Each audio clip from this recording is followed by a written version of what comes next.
The Lamborghini's engine roared to silence in the dusty garage. Leonard Voss stepped out, designer shoes crunching on gravel, eyes scanning the cramped workspace with unveiled disgust. He picked up a sketch from the workbench, complex suspension diagrams, revolutionary brake designs, and laughed. Fantasy drawings from a nobody mechanic. 12-year-old Mira watched her father's face harden, his jaw clench. Evan Brooks said nothing, but something ancient and furious stirred in his chest. This humiliation would either destroy him or resurrect everything he'd buried. Want to see what happens when brilliance meets brutality?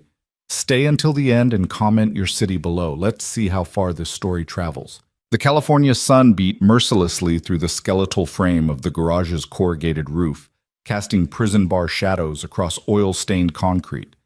Evan Brooks wiped sweat from his forehead with the back of his grease-blackened hand, leaving another dark smear to join the constellation already mapping his exhaustion. The ancient Chevy before him groaned as he torqued the final bolt on its transmission. Mrs. Chen's car, the third repair this week that would barely cover groceries. "Dad, Mrs. Patterson called again about her Buick." Mira's voice rang from the small office attached to the garage, bright and clear as wind chimes. At 12 years old, his daughter possessed the kind of relentless optimism that both sustained and devastated Evan daily. She emerged holding a pink phone decorated with star stickers, her dark curls pulled into a ponytail, wearing an oversized MIT t-shirt he'd bought her 3 birthdays ago when dreams still seemed possible. "Tell her Thursday," Evan called back, crawling out from under the Chevy. His knees popped. He was only 37 but felt decades older. "And remind her about the estimate I gave her. No surprises this time." Mira nodded seriously, already dialing. She'd become his unofficial secretary over the past 2 years, managing appointments between homework and her obsessive sketching of mechanical designs that made Evan's heart ache with pride and regret. She was brilliant, genuinely brilliant, and trapped in this dying garage in Riverside because her father had become a ghost of what he'd once been. The Brooks Automotive Solutions sign hanging askew outside was a relic from better times, back when Evan had been a rising star at Quantum Motors, leading a team developing revolutionary safety systems, back when Sarah had been alive, when their modest home in Pasadena had rung with laughter, when the future stretched endless and golden before them, before the accident, before the lawsuit that Quantum Motors buried under an avalanche of corporate lawyers, before Evan discovered that the airbag defect that killed his wife had been documented, known, and deliberately suppressed because a recall would cost more than the projected wrongful death settlements. Before he'd walked away from everything, his career, his reputation, his fury, to raise Mira in this borrowed garage in a town where nobody knew his name or cared about his past. "Dad?" Mira appeared beside him, holding out a bottle of water beaded with condensation. "You forgot to eat lunch again." "I'll grab something later, Butterfly." He took the water, drank deeply. The nickname came from her childhood fascination with metamorphosis, how something small and earthbound could transform into something that defied gravity. "You always say that." She crossed her arms, a miniature version of Sarah's lecture stance. "And you're working on the Yamamoto drawings again." Her eyes flicked to the workbench where Evan's latest sketches lay scattered. Advanced suspension concepts, revolutionary brake cooling systems, adaptive safety mechanisms that could predict collision patterns before they occurred. "Just thinking," Evan said softly. "Keeps my mind sharp." "They're brilliant, you know." Mira picked up one of the drawings, her young eyes tracking the technical annotations with surprising comprehension. She'd inherited his engineering instincts.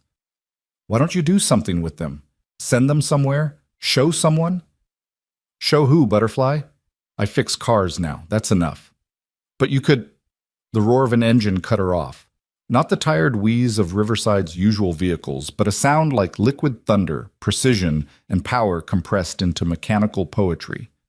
Father and daughter turned toward the open garage bay as a Lamborghini Aventador, pearl white with carbon fiber accents, prowled into view like a predatory cat entering a henhouse. Evan's hand stilled on his wrench. Vehicles like this didn't appear in Riverside. This was a town of aging Hondas and tired pickup trucks, of people making do and getting by. The Lambo was worth more than every car in a 3-block radius combined. The engine died. The scissor door rose with hydraulic grace. A man emerged, and Evan understood immediately why the car had come here. This wasn't a client. This was judgment arriving in Italian leather shoes.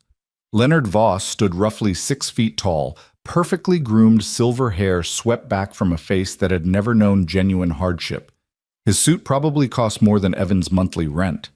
He was in his early 50s, radiating the kind of casual arrogance that comes from never hearing the word no without the financial power to reverse it. Evan recognized the type instantly. He'd worked for men like this at Quantum, men who treated engineers as expendable assets and innovation as intellectual property to be exploited. "This the place?" Voss called over his shoulder. A younger man emerged from the passenger side, clipboard in hand, looking around the garage with barely concealed distaste. "According to the GPS, Mr. Voss." "Christ," Voss's lips curled. "I thought Martin was joking." Evan stepped forward, wiping his hands on a rag. Professional courtesy warred with instinctive wariness. "Can I help you, gentlemen?" Voss's eyes swept over Evan, taking in the oil-stained coveralls, the second-hand work boots, the garage's shabby interior with its ancient tools and cracked concrete floor. The assessment took perhaps 3 seconds, and Evan felt himself categorized, dismissed, and forgotten in that brief span. Martin Chen recommended this place. Voss's tone suggested his friend had personally betrayed him. "Said you do good work, though clearly Martin's standards have dropped considerably since he moved to this godforsaken town." Mira's hand found Evan's arm. He could feel her tension, her instinctive recognition of threat. 12 years old and already learning to read the cruelty in men's voices. "I do my best," Evan said evenly. "What seems to be the problem?" "The problem," Voss said, walking deeper into the garage without invitation, "is that my Lamborghini developed a concerning vibration at high speeds. My usual mechanic in Beverly Hills is booked for 3 weeks, and I'm driving to Vegas tomorrow for a conference. Martin insisted you could handle it, though looking at this setup," he gestured dismissively at the garage, "I'm having serious doubts.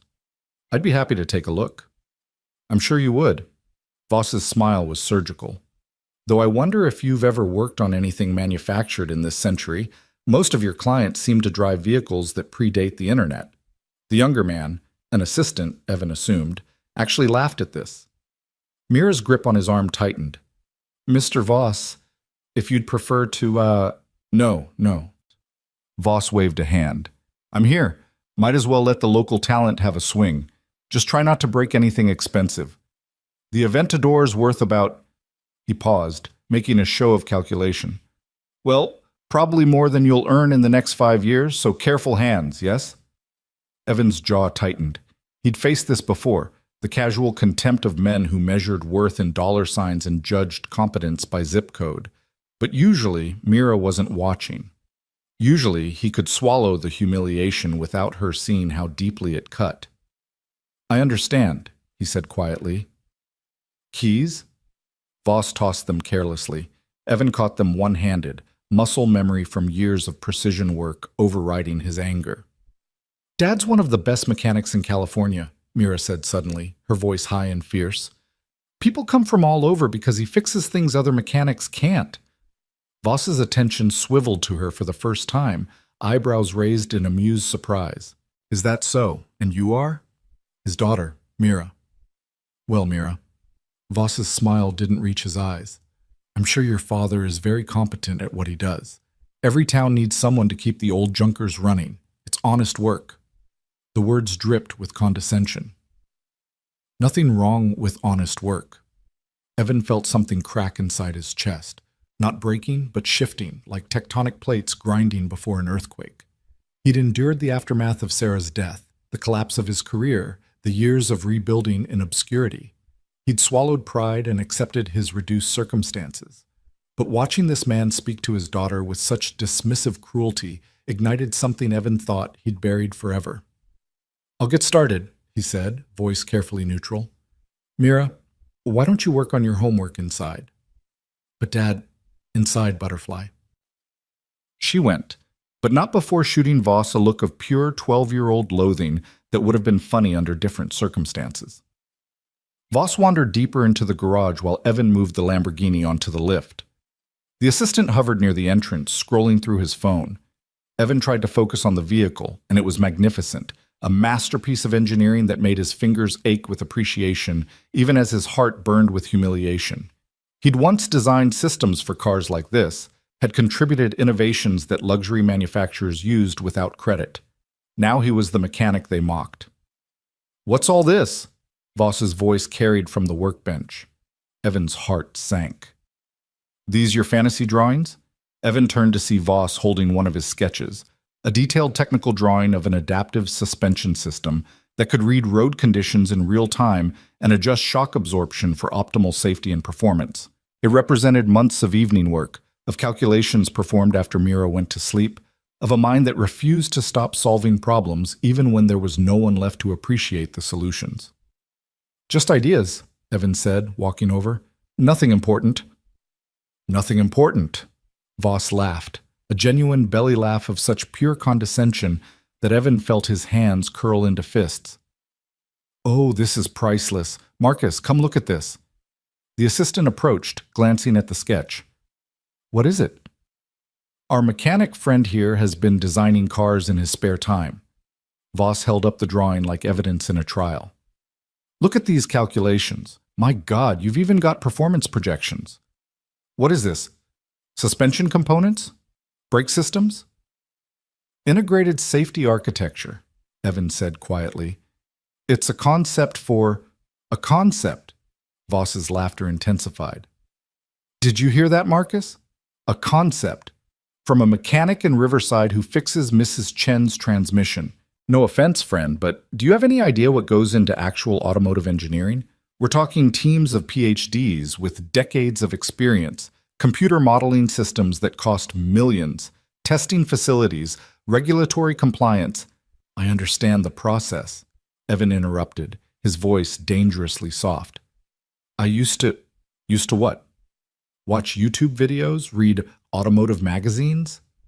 Voss was on a roll now, performing for his assistant, drunk on his own superiority.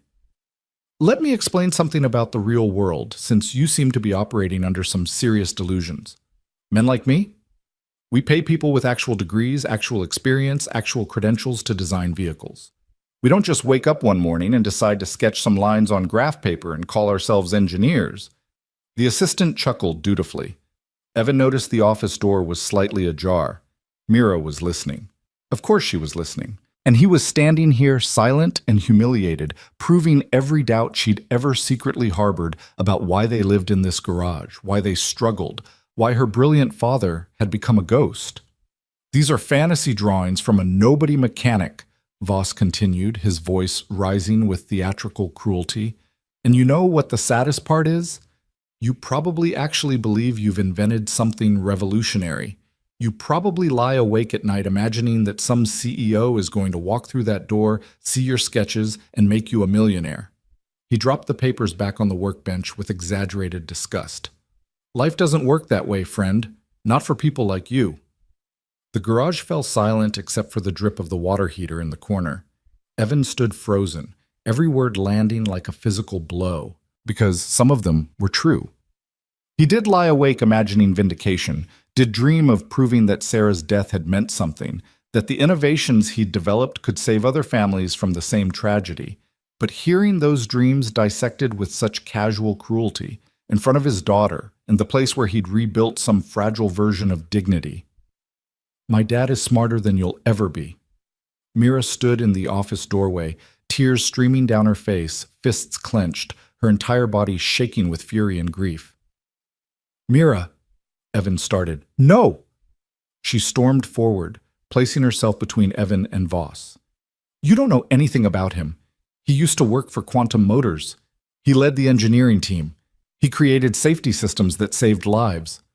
Voss's eyebrows rose, genuine interest flickering across his face for the first time. "Quantum Motors? You worked for Quantum?" Evan closed his eyes. He'd never told Mira not to mention his past, but he'd hoped she'd understand the unspoken rules of his exile. "I did," he admitted. 6 years ago. I left." "Left or were fired?" Voss's smile returned, sharper now, Let me guess, you had some disagreement about compensation? Felt undervalued? Thought you deserved more recognition? He laughed. Oh, this explains so much. You're one of those guys, the bitter ex-employee who thinks he was the real genius behind the company's success. Now you're rotting in this garage, sketching revenge fantasies and telling your kid bedtime stories about how talented Daddy used to be. Stop it, Mira shouted. His wife died. My mom died because Quantum knew their airbags were defective and didn't fix them. He left because they were liars and murderers. The words hung in the air, raw and terrible. Evan felt his world tilt. He'd never told Mira the details.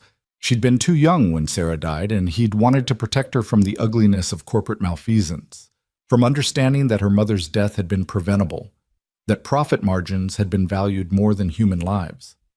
But she'd figured it out. Of course she had. She was brilliant, and she'd spent 2 years watching her father work himself to exhaustion. In this garage.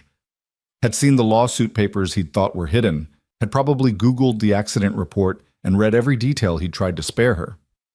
Voss's smile faded slightly. Well, that's unfortunate. But personal tragedy doesn't qualify you to redesign automotive engineering. If anything, it probably clouds your judgment, makes you obsessive about safety at the expense of performance. That's why companies hire professionals, people who can think objectively. Evan found his voice. Get out. Excuse me? Get out of my garage. Take your car somewhere else. Voss laughed, incredulous. Are you serious? You're turning down business because I hurt your feelings? I'm turning down business because I don't work for people who disrespect me or my daughter. Keys. Evan held out his hand. For a moment, Voss looked genuinely surprised, as if the concept of a mechanic in a dying garage refusing his money was incomprehensible. Then his face hardened. You know what? He snatched the keys from Evan's hand. This place was a dump anyway. I'll drive on the vibration. Probably imagined it. He stalked toward the Lamborghini, Marcus scurrying after him. And for your information, friend, those sketches? They're garbage. Pure fantasy. No reputable company would waste 5 minutes on them. But sure, keep dreaming. Maybe someday you'll wake up. The Lamborghini's engine roared to life. Voss powered out of the garage, tires spitting gravel, the sound of expensive machinery fading into the California afternoon.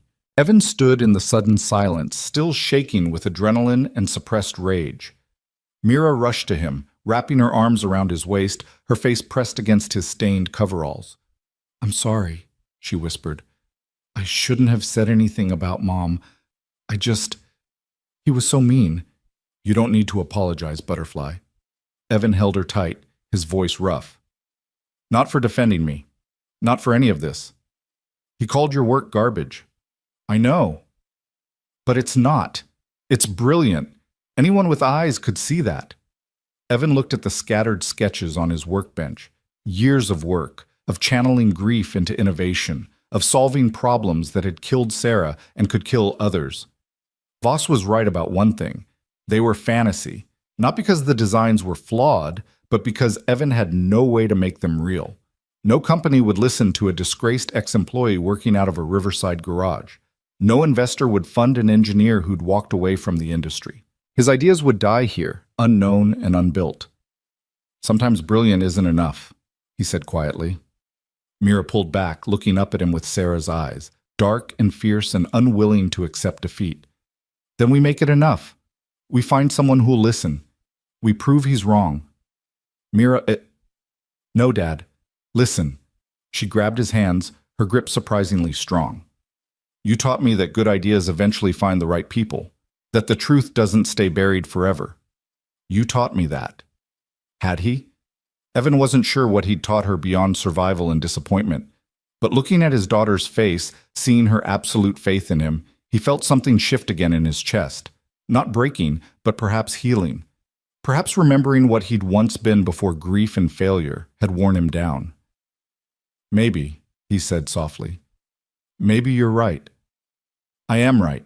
Mira released him and marched to the workbench, gathering the scattered sketches with careful hands. And I'm going to prove it. Come on. Come on where? The office. You have a computer. I have the internet. And someone, somewhere is going to recognize genius when they see it. Evan watched his daughter disappear into the tiny office, clutching his designs like treasure. He should stop her, should explain that the world didn't work the way she imagined, that professional engineering communities were closed systems that didn't welcome outsiders, that posting his concepts online would likely accomplish nothing except exposing them to more mockery. But he didn't stop her. Because Leonard Voss's cruelty had awakened something Evan thought had died with Sarah, the stubborn, furious refusal to let arrogance win. The belief that his work mattered. The conviction that silence was sometimes more destructive than failure. He followed Mira into the office, where she was already booting up the ancient desktop computer, her fingers flying across the keyboard with determined purpose. "Okay," she said. "There are these engineering forums. I've been reading them for months. MIT's open boards, automotive design communities, even some Tesla fan groups who love discussing modifications. We post your designs there, explain what they do. Let people who actually understand engineering see them." "Mira, these are specialized communities. They're not going to take seriously. A nobody mechanic from Riverside?" She looked at him with devastating clarity. "I know. That's why we don't tell them that part.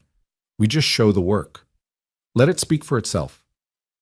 Evan felt tears prick his eyes. When had his daughter become so brave? When had she developed this warrior's heart? "Okay," he heard himself say. "Okay, Butterfly. Let's try." They worked through the afternoon, Evan explaining the technical aspects of each design while Mira typed furiously, crafting posts that stripped away personal details and focused on the innovations themselves.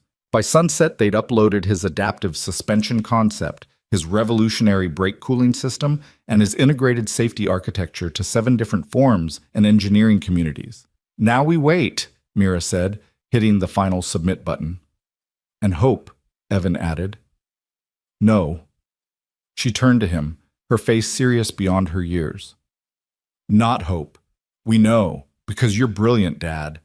And eventually, the right people are going to see it." That night, after Mira had gone to bed, Evan stood in the garage holding the sketch that Voss had mocked.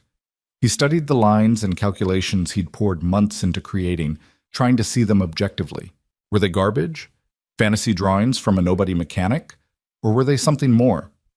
He thought about Sarah, about the last time he'd seen her alive, kissing him goodbye before driving to pick up groceries, her laughter as Mira did a cartwheel in the driveway, the ordinary beauty of a Thursday afternoon that had become the last afternoon. He thought about the police report, the lawsuit documents, the moment he'd discovered that her death had been preventable, and he thought about Leonard Voss's words. "You probably lie awake at night imagining that some CEO is going to walk through that door." Yes, he did imagine that. Because the alternative, accepting that Sarah's death was meaningless, that his innovations would die with him, that men like Voss would always win, was unbearable. Evan carefully stored the sketches in a folder, turned off the garage lights, and walked to his small apartment above the shop. Somewhere across the internet, his designs were floating in digital space, waiting to be seen, waiting to be judged, waiting to matter. He didn't sleep that night, but for the first time in 2 years, it wasn't grief that kept him awake. It was something that felt dangerously like hope.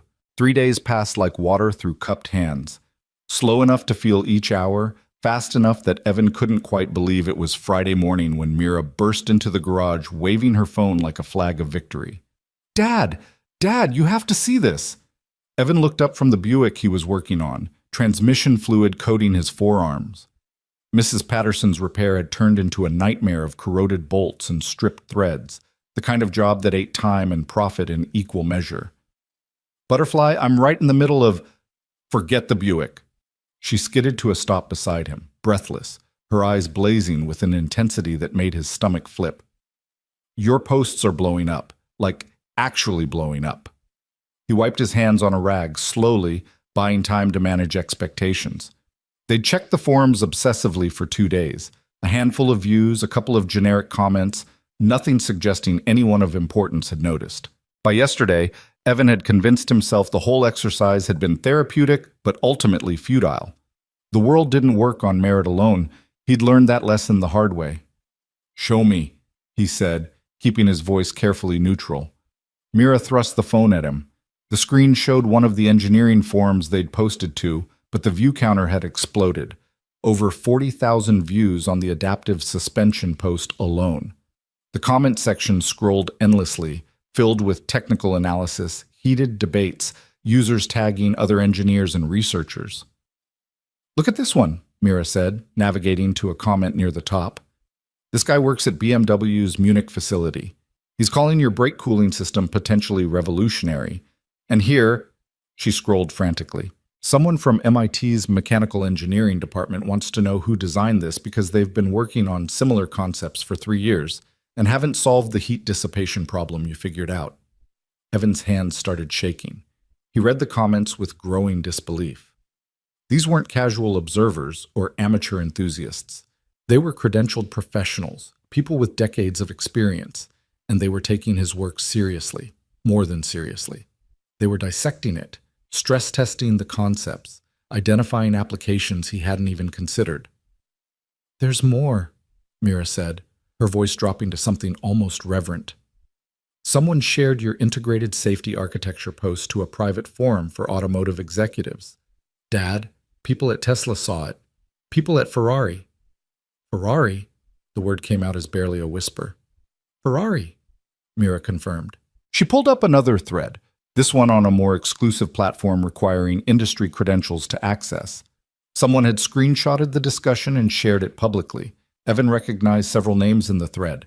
Senior engineers he'd once respected from a distance, people whose textbooks he'd studied in college. And they were talking about his work. Not mocking it, not dismissing it, analyzing it with the kind of serious technical rigor reserved for peer-reviewed research. "Jesus," Evan breathed. "Is it okay?" Mira asked suddenly, anxiety cracking through her excitement. "That I posted them? I didn't think about... are you mad?" He looked at his daughter, this fierce 12-year-old who'd taken his humiliation and transformed it into action, who'd believed in him when he'd barely believed in himself. "Mad? Butterfly, His voice broke. "I'm proud of you. So damn proud." She hugged him, not caring about the transmission fluid, and Evan held her there in the garage while the weight of 2 years began to shift. Not disappearing, Sarah's absence would always be a hollow space in his chest. But maybe, finally, beginning to mean something beyond grief. The phone rang in the office. They both jumped. "Probably Mrs. Chen about her timing belt," Evan said, but his heart was hammering. It rang again. Mira pulled away, looking at him with wide eyes. "Answer it," she whispered. Evan walked to the office on legs that felt disconnected from his body. The ancient landline rattled on the desk. He'd kept it because cell service was spotty in the garage and clients needed reliability. He picked up on the fourth ring. "Brooks Automotive." "Mr. Brooks? Mr. Evan Brooks?" The voice was female, precise, carrying the ghost of a European accent. "Speaking." "My name is Dr. Camilla Santori. I'm the head of advanced innovation at Ferrari SPA, based in Maranello, Italy." A pause. "I apologize for the cold call, but I've spent the last 6 hours analyzing designs I believe you created, and I'd very much like to speak with you about them." The garage tilted. Evan sat down hard in the desk chair, the phone pressed to his ear like a lifeline. "Ferrari," he said stupidly. "Yes.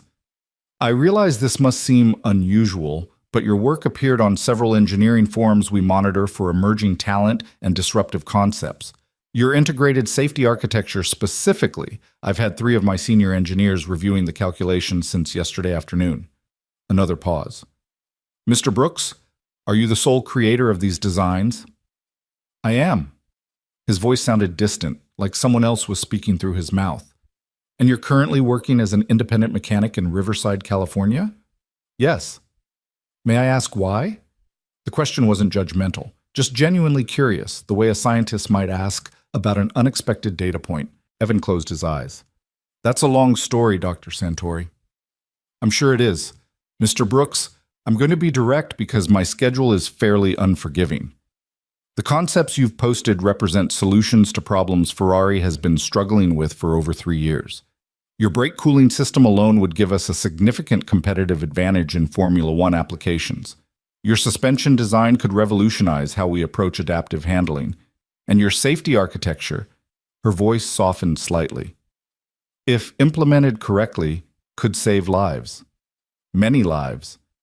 Mira appeared in the doorway, her face a question mark. Evan couldn't speak, could only shake his head in wonder. I'd like to send a team to meet with you, Dr. Santori continued. Today, if possible. Tomorrow, at the latest. We're prepared to discuss consulting arrangements, potential partnerships, whatever structure makes sense. But first, we need to verify the work is authentic and understand the full scope of your capabilities. Would you be amenable to that? You want to send a team to Riverside. Is that a problem? Evan looked around the shabby office. Water-stained ceiling tiles, a filing cabinet held together with duct tape, Mira's homework scattered across the desk beside outdated automotive manuals. This wasn't where careers were born. This was where they came to die. No, he heard himself say. No problem at all. Excellent. I'll have my assistant contact you within the hour to arrange details. In the meantime, Mr. Brooks, please don't share these designs with anyone else. Not yet. If they're as valuable as I believe, we need to discuss intellectual property protections before wider distribution. I understand. And Mr. Brooks? A smile entered her voice. Welcome back to automotive engineering. Something tells me you've been missed. The line went dead. Evan sat frozen, the phone still pressed to his ear, his mind spinning through the impossibility of what had just occurred. Ferrari. Ferrari had called him. The company that defined automotive excellence, that built machines for Formula One circuits and discriminating collectors, that represented the absolute pinnacle of engineering achievement. They'd called him. In his garage. In Riverside. Dad? Mira's voice was small. What happened? He turned to her, and the expression on his face must have been wild because she took an involuntary step back. Ferrari is sending a team to meet with us, he said slowly, testing the words for reality. They want to discuss my designs. Mira's scream of joy probably registered on seismic equipment. She launched herself at him, nearly knocking over the chair, laughing and crying simultaneously. I told you someone would see. You did. Evan held her, his own eyes burning. You absolutely did. The rest of that day passed in a blur of frantic activity. Evan cleaned the garage with obsessive intensity, organized his sketches, tried on 3 different shirts before Mira informed him he looked ridiculous in all of them, and he should just wear his cleanest coveralls because that's who he was. The assistant from Ferrari called at noon. A team of 3 engineers would arrive tomorrow morning at 9, stay for approximately 4 hours, conduct preliminary evaluation and testing of concepts. That night, Evan couldn't sleep. He kept running scenarios in his mind, catastrophizing about everything that could go wrong. They'd realize he was a fraud. They'd find flaws in his calculations. They'd decide the designs looked better on paper than they would in practice. Dr. Santori would call back, apologetic, explaining there'd been a mistake. At 2 a.m, he found Mira in the office, wide awake, sketching modifications to his suspension design. Can't sleep either? He asked. She shook her head. I keep thinking about what that man said, Mr. Voss, about fantasy drawings from a nobody mechanic. Mira, I want to find him. Her voice was fierce. After Ferrari makes you famous, I want to find him and show him he was wrong. Evan sat down beside her, studying the sketch she'd been working on. It was good, genuinely good, showing an intuitive understanding of mechanical stress and load distribution. Butterfly, men like Voss will always exist. People who measure worth in dollars and judge competence by appearance. What we do tomorrow isn't about proving him wrong. Then what's it about? He thought about that for a long moment. It's about proving Sarah's death mattered, that the innovations I developed to prevent other families from going through what we went through actually get built, actually save lives. He touched Mira's hand gently. That's the only revenge that means anything. She nodded, blinking back tears. Mom would be proud of you. She'd be proud of both of us, Evan corrected. You're the one who made this happen. You believed when I'd given up.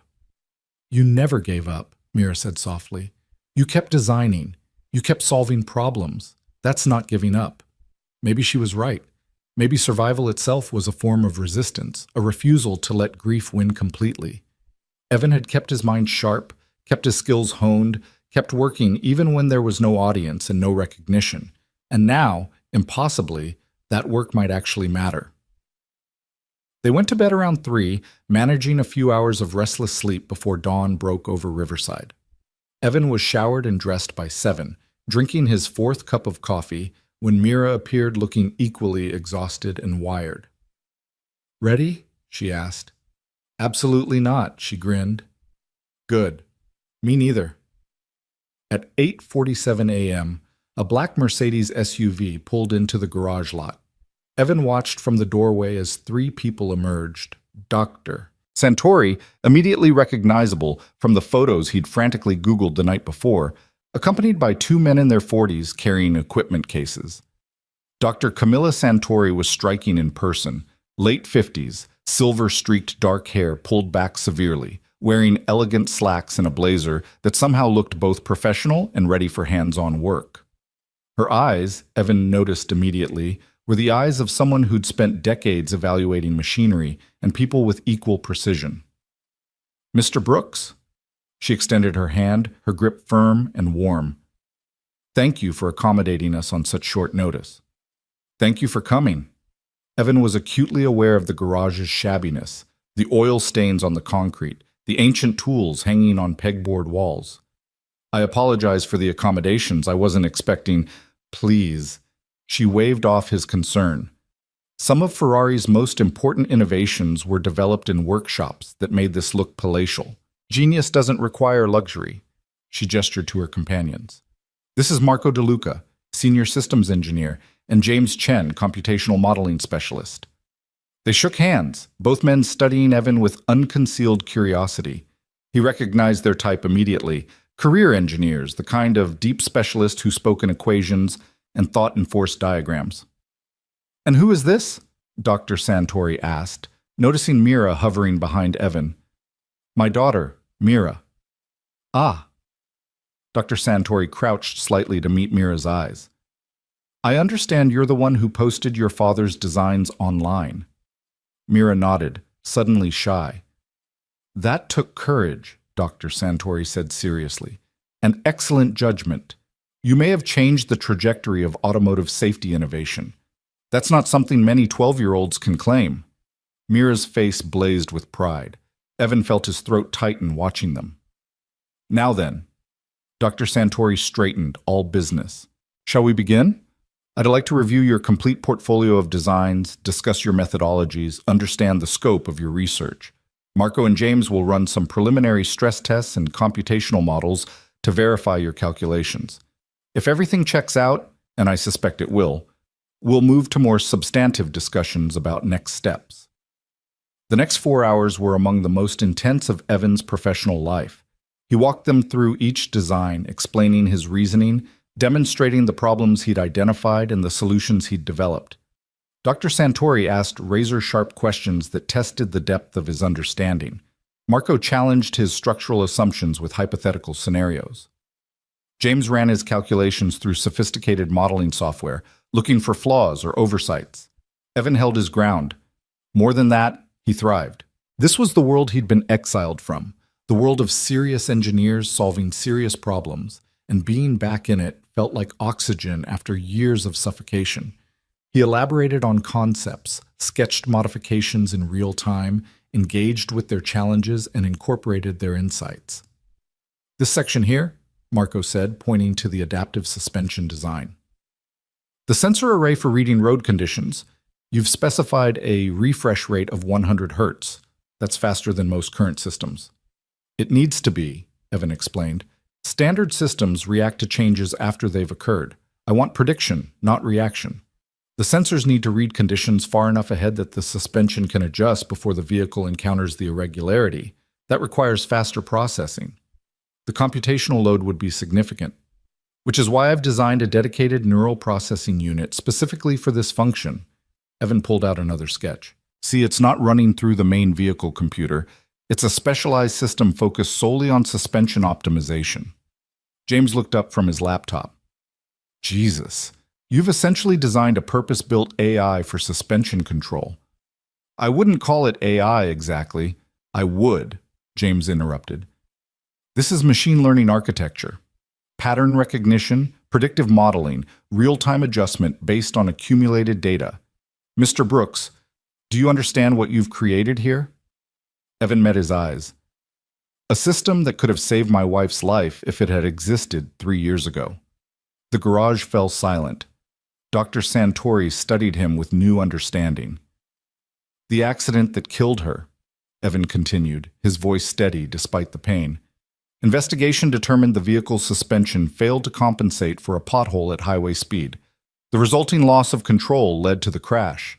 Standard suspension would have managed it if the airbags had deployed correctly. But they didn't, because Quantum Motors knew they were defective and didn't issue a recall. He gestured to his designs. So I spent 2 years designing systems that would have prevented both failures. That's what you're looking at. Every calculation, every innovation, every redundancy built from the ground up to ensure no one else has to bury their wife because a manufacturer cut corners. Marco set down his tablet. James stopped typing. Dr. Santori's expression softened with something that looked like profound respect. "I'm sorry for your loss," she said quietly. "And I'm sorry the industry failed you and your family so catastrophically. I appreciate that. But I also need you to understand something, Mr. Brooks."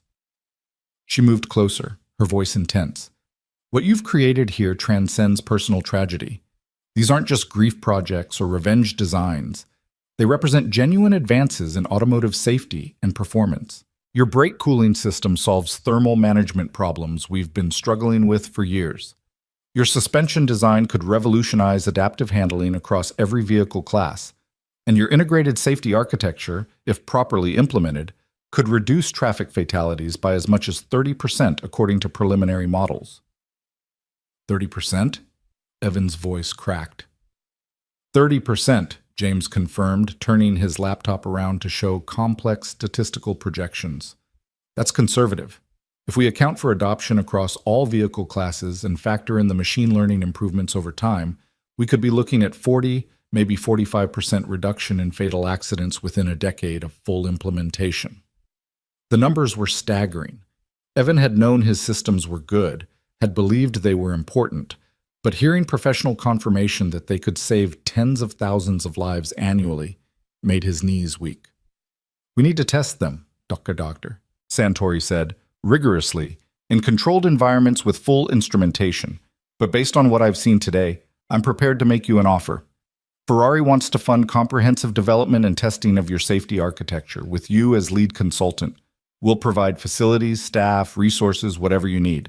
In exchange, we'll have first rights to implementation in our vehicles, with licensing opportunities for other manufacturers after initial deployment. "You're offering me a job." Evan couldn't quite process it. "I'm offering you a chance to change the automotive industry," Dr. Santori corrected. "The job is incidental.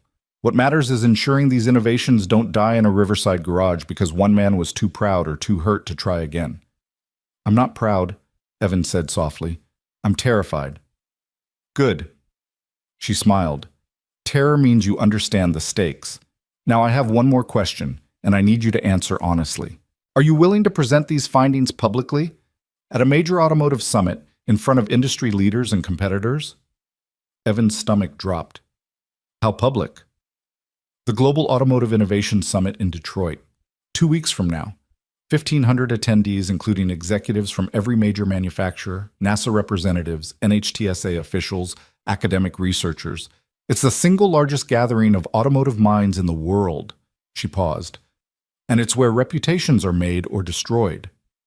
You want me to present my designs to the entire industry. I want you to prove you're not a nobody mechanic," Dr. Santori said bluntly. "I want you to walk onto that stage and demonstrate that brilliance doesn't require credentials or corner offices, that sometimes the most important innovations come from people the industry has overlooked or discarded. Can you do that?" Evan thought about Leonard Voss's mocking laughter, about Sarah's empty chair at the dinner table, about Mira's fierce belief that truth eventually surfaced, about 2 years of exile and silence and grief that had fermented into something harder than anger, something like purpose. Yes, he said, I can do that. Dr. Santori's smile was fierce and approving. Then let's get to work. You have 2 weeks to refine your presentation and prepare for the most important 4 hours of your professional life. Marco and James will coordinate with you remotely on technical refinements. I'll handle the political aspects, securing your speaking slot, managing expectations, ensuring you have allies in the room when you present. She extended her hand again. Welcome back to the fight, Mr. Brooks. This time, you're not fighting alone. They shook, and Evan felt something fundamental shift inside him. Not healing exactly, but perhaps the beginning of transformation. The caterpillar didn't become a butterfly through comfort or safety. It became a butterfly by dissolving entirely and rebuilding itself into something capable of flight. After the Ferrari team left, Evan sat in the garage surrounded by his designs while Mira dozed in the office chair, exhausted from the emotional intensity of the day. The afternoon light slanted through the open bay door, painting everything gold. Detroit. 2 weeks. 1,500 people. He should have been terrified. Maybe he was. But underneath the fear was something else. Something that felt like vindication, like Sarah reaching across death to whisper that yes, her loss would mean something, that their daughter would grow up knowing her mother's death had changed the world. His phone buzzed. A text from an unknown number. Heard through the grapevine that Ferrari visited you. Impressive. Or lucky. Either way, enjoy your moment. These things rarely last. LV Leonard Voss. Somehow he'd heard about the meeting, and even now couldn't resist diminishing it. Evan stared at the message, waiting for anger to surge. But instead he felt only pity. Voss lived in a world where success was measured in humiliation and worth was determined by wealth. He would never understand what Evan had gained today. Not a job or a contract, but proof that the last 2 years hadn't been wasted, that keeping his mind sharp and his skills honed had mattered. Evan deleted the message without responding. Voss didn't deserve his anger or his attention. What he deserved was to sit in that Detroit auditorium 2 weeks from now and watch a nobody mechanic from Riverside change the automotive industry. That night, after Mira went to bed, Evan stood in the garage holding Sarah's photograph, the one he kept in his toolbox, creased and stained from 2 years of being carried like a talisman. She was laughing in the photo, caught mid-spin at Mira's 6th birthday party, her hair flying wild, her joy so pure it still hurt to see. I'm going to Detroit, he told her picture softly. I'm going to stand on that stage and show them what you were worth. What we were worth. What all of this has been for. The photograph didn't answer, but Evan felt something settle in his chest. Permission, maybe, or forgiveness, or simply the knowledge that grief could be transformed into purpose if you were willing to do the work. He carefully returned the photo to his toolbox, turned off the garage lights, and climbed the stairs to his small apartment. Through Mira's bedroom door, he could hear her soft breathing, peaceful and certain. She'd believed in him when he couldn't believe in himself. She'd taken his humiliation and turned it into action. Now it was his turn to prove her faith wasn't misplaced. Detroit was waiting. The industry was waiting. And for the first time in 2 years, Evan Brooks felt ready to show them exactly what a nobody mechanic could do when brilliance finally found its audience. The 2 weeks between Ferrari's visit and the Detroit summit compressed into a fever dream of preparation. Evan worked 18-hour days refining his presentation, stress-testing every calculation, anticipating every possible challenge. Dr. Santori called daily from Maranello, her questions surgical and unforgiving, pushing him to justify every design choice, every assumption, every projected outcome. Marco and James sent revisions and suggestions at all hours, their emails arriving with subject lines like critical flaw in thermal model, urgent, or brilliant solution to the sensor array problem. Mira became his assistant, his sounding board, his conscience. She sat through practice presentations in the garage, timing him with the stopwatch function on her phone, interrupting when his explanations became too technical or when he descended into jargon that would lose a general audience. "Dad, you're doing it again," she'd say, pausing mid-presentation. "You just spent 3 minutes explaining harmonic oscillation theory. These are executives, not PhD students. Tell them what it does, not how the math works." "But the math is what makes it credible." "The math is in your backup slides. What makes it credible is you standing there, confident, explaining how this system saved a virtual family in Ferrari's crash simulations. Tell stories, not equations. She was right, of course. Evan had spent so long isolated in technical work that he'd forgotten how to translate engineering into human terms. But Mira understood instinctively. She'd inherited Sarah's gift for communication, for making complex ideas accessible without dumbing them down. They practiced in the mornings before school, in the evenings after Evan finished the day's repair work, late into the night when sleep proved impossible. Evan's presentation evolved from a dry, technical briefing into something more powerful, a narrative about how personal tragedy could fuel innovation, how safety systems weren't abstract concepts, but the difference between families staying intact or being shattered by preventable deaths. Better, Mira said after a late-night run-through, 9 days before Detroit. But you need to own what happened to you. Don't hide from it. Mr. Voss tried to use your past as a weapon. You need to use it as armor. I don't want to exploit your mother's death for sympathy. You're not exploiting it. You're explaining why this matters. She came to stand beside him, looking at the projected slides on the garage wall.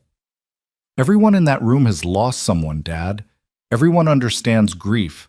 What they don't understand is how to transform it into something that saves other people. That's what you did. That's the story. Evan looked at his daughter, this wise beyond her years 12-year-old who'd somehow become his guide through impossible waters. When did you get so smart? I learned from the best. She hugged him quickly. Now, go to bed. You need sleep more than you need another practice run. He tried to sleep, but his mind kept spinning through scenarios. What if his presentation failed to land? What if the industry dismissed him as an interesting curiosity but nothing more? What if Leonard Voss was right and this moment of attention was just luck, a fluke that would fade as quickly as it had appeared? Worse, what if he succeeded? What if his innovations were adopted, implemented across manufacturers, and the industry embraced him as the genius doctor? Santori believed he was? Could he handle that kind of visibility after 2 years of invisibility? Could he rebuild a life in the spotlight when he'd barely managed to survive in the shadows? 5 days before Detroit, a package arrived from Ferrari. A custom-tailored suit in charcoal gray, Italian leather shoes, a leather portfolio embossed with his initials.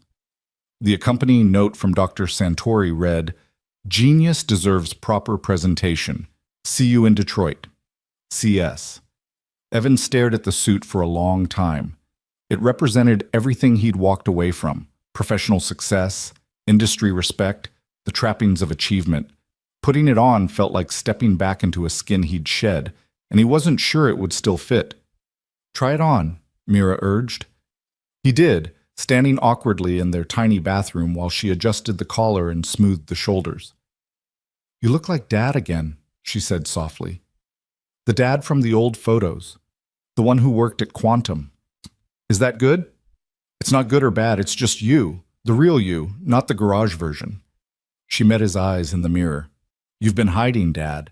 Maybe it's time to stop." The night before their flight to Detroit, Evan couldn't sleep at all. He lay in bed watching shadows move across the ceiling, his mind cycling through every possible disaster scenario.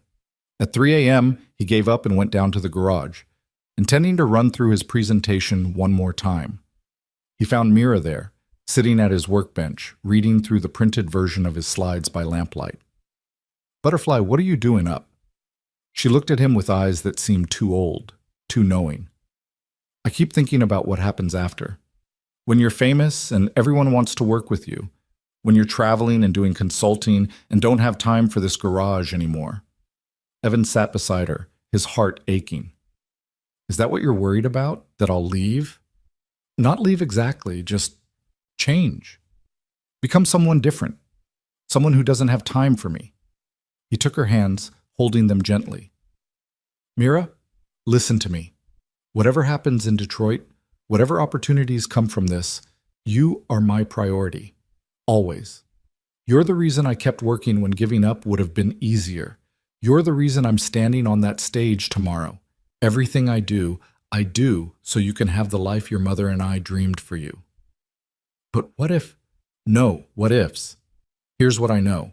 I love you more than any career, any recognition, any amount of success. You are not losing me to this. If anything, you're gaining the father you deserve, the one who isn't buried in grief and regret, the one who can actually give you opportunities beyond this garage. Mira's tears came then, hot and fast. I don't want opportunities. I just want my dad. You have me. You've always had me. And tomorrow you're going to watch your dad do something impossible. And then we're coming home, and I'm still going to fix Mrs. Patterson's Buick and burn grilled cheese sandwiches and help you with your homework. The core things don't change, Butterfly. They just get better. She nodded against his shoulder, and they sat there in the quiet garage until dawn began to gray the eastern sky. The flight to Detroit was surreal. Ferrari had booked them first-class tickets, Mira's first time flying, and she pressed her face to the window during takeoff, watching California disappear beneath clouds. Evan tried to review his notes, but found himself instead watching his daughter discover the joy of flight, and something in his chest loosened slightly. Whatever happened next, they'd have this moment, this shared experience of rising above everything that had held them down. Dr. Santori met them at the Detroit airport, accompanied by Marco and James. She'd arranged accommodations at the Renaissance Center, the hotel attached to the convention center where the summit was being held. Their room overlooked the Detroit River, the Canadian shore visible in the distance. Your presentation is tomorrow at 2 p.m., Dr. Santori briefed them in the hotel lobby. Main ballroom, 1,500 capacity, expected to be standing room only. You're following presentations from BMW's autonomous driving division and Tesla's battery innovation team, so the audience will be warmed up and engaged. Standing room only? Evan's stomach lurched. Your designs have generated significant buzz in the 2 weeks since they went public. People want to see the man behind the concepts. They want to know if you're legitimate or just internet hype. She smiled slightly. No pressure.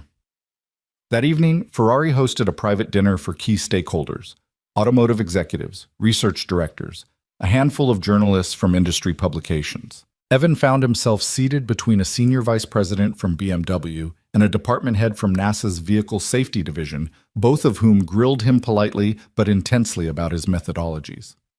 The adaptive suspension concept, the BMW executive said, her German accent precise. You claim it can predict road conditions, but prediction requires data from conditions not yet encountered. How does your system solve the causality problem? Evan launched into an explanation of his sensor array design, the predictive algorithms, the machine learning architecture that allowed the system to build models from accumulated data. She listened intently, occasionally interjecting with technical challenges that Evan fielded with growing confidence. Across the table, he noticed Mira in conversation with Dr. Santori, both of them laughing about something. His daughter looked so small in this room full of industry titans, and yet she held her own, asked intelligent questions, made the adults around her smile with her earnest curiosity. The NASA representative leaned in. Mr. Brooks, I understand you developed these systems following a personal tragedy. May I ask what drives you to continue this work? Beyond the obvious motivation of preventing similar accidents? Evan considered the question carefully. I think I spent 2 years angry at Quantum Motors for suppressing the defect that killed my wife, angry at an industry that prioritizes profit over safety, angry at myself for not seeing the signs, not protecting my family better. He paused, aware that the conversation around them had quieted, that people were listening. But anger is exhausting, and it doesn't build anything. So I channeled it into engineering problems, into solutions, and somewhere in that process, I realized I wasn't angry anymore. I was hopeful, because every calculation, every design, every innovation represented a family that might stay intact, a child who wouldn't lose a parent, a future where tragedies like mine become increasingly rare. The NASA representative nodded slowly. That's what separates good engineering from great engineering. Good engineering solves technical problems. Great engineering solves human problems. What you've created is decidedly in the latter category. The dinner continued, but Evan felt a shift in how people regarded him. He wasn't just an interesting anomaly anymore. He was being taken seriously as a peer, as someone whose insights carried weight. It was intoxicating and terrifying in equal measure. That night, he barely slept again. Mira was out cold in the adjoining room, exhausted from travel and excitement, but Evan stood at the window watching lights reflect off the dark river, rehearsing key phrases, anticipating challenges, trying to quiet the voice in his head that whispered he didn't belong here, that tomorrow would expose him as a fraud. His phone buzzed at 11 p.m. A text from Dr. Santori. Stop overthinking. You're ready. Get some sleep. Tomorrow, you change the industry. At 1:47 a.m., another text arrived, this one from an unknown number. Saw you're presenting tomorrow. Brave of you. Or foolish. Hard to tell which. Break a leg or don't. LV. Leonard Voss. Somehow he'd gotten Evan's number, and even on the eve of the most important presentation of Evan's life, Voss couldn't resist needling him. Evan stared at the message, and for the first time since their confrontation in the garage, he felt genuinely grateful to the man, because Voss's cruelty had been the catalyst for everything that followed. Without that humiliation, Mira might never have posted his designs, Ferrari might never have called. This moment might never have arrived. Evan typed a response. Thank you for the motivation. See you in the audience. He sent it, turned off his phone, and finally managed a few hours of restless sleep. Morning came too quickly. Evan showered, dressed in the Italian suit, spent 20 minutes with Mira reviewing last-minute details over room service breakfast. She wore a navy dress Ferrari had sent her, looking so grown up that Evan felt his throat tighten. You're going to be amazing, she said, adjusting his tie with the seriousness of a general preparing troops for battle. Just remember, tell stories, not equations. Make them feel it, not just understand it. When did you become my presentation coach? When you became too nervous to remember your own advice. She kissed his cheek. I love you, Dad. Mom would be so proud. At 1:30 p.m., Evan stood backstage at the Renaissance Center's grand ballroom, listening to the Tesla executive wrap up his presentation on battery innovation. Through a gap in the curtains, he could see the massive room, row after row of seats filled with the industry's most influential minds. A press section bristling with cameras, massive screens flanking the stage displaying the Tesla logo. Dr. Santori appeared beside him. Nervous? Terrified. Good, channel it. Nervous energy keeps you sharp. She handed him a small lapel microphone. Remember, you're not here to convince them you're smart. They already know that. You're here to make them understand why this matters, why you matter. Can you do that? Evan thought about Sarah, about Mira, about 2 years in a riverside garage rebuilding himself from fragments. Yes. Then let's go make history. The Tesla executive finished a solid applause. The moderator, a veteran automotive journalist, took the stage for the transition. Our next presenter represents something unique in this industry, the moderator began. A brilliant engineer who walked away from traditional career paths to pursue innovation on his own terms. His designs have generated unprecedented buzz in online engineering communities, catching the attention of Ferrari, BMW, and NASA. Ladies and gentlemen, please welcome Evan Brooks, presenting Integrated Safety Architecture, engineering solutions born from personal tragedy. Evan walked onto the stage into a wall of applause. The lights were blinding, the audience a dark mass beyond the stage's edge. He clipped on the microphone, pulled up his first slide, and for one terrible moment his mind went completely blank. Then he saw Mira, sitting in the front row beside Dr. Santori, giving him a thumbs up with such fierce confidence that something inside him clicked into place. He began. 3 years ago, my wife Sarah died in a car accident that should have been survivable. His voice carried clearly through the ballroom, steady despite his racing heart. The investigation revealed 2 critical failures. First, the vehicle's suspension didn't compensate properly for a road irregularity at highway speed, causing loss of control. Second, the airbag system, which was known to be defective, failed to deploy. The manufacturer had documented this defect, but determined that a recall would cost more than projected wrongful death settlements. The ballroom had gone completely silent. My wife was 34 years old. She left behind a 9-year-old daughter and a husband who worked in automotive engineering and should have been able to protect his family from preventable failures. Evan advanced the slide, showing a photo of Sarah laughing at Mira's 6th birthday party. This is what the industry's failure to prioritize safety cost my family. And we're not unique. 38,000 people die annually in traffic accidents in the United States alone. Global numbers approach 1.35 million deaths. Many of these are preventable with better engineering. He could see people leaning forward, the press section raising cameras. I spent 2 years asking myself what engineering solutions could have saved Sarah. What systems could predict and prevent the cascade of failures that killed her? Another slide, his adaptive suspension diagram.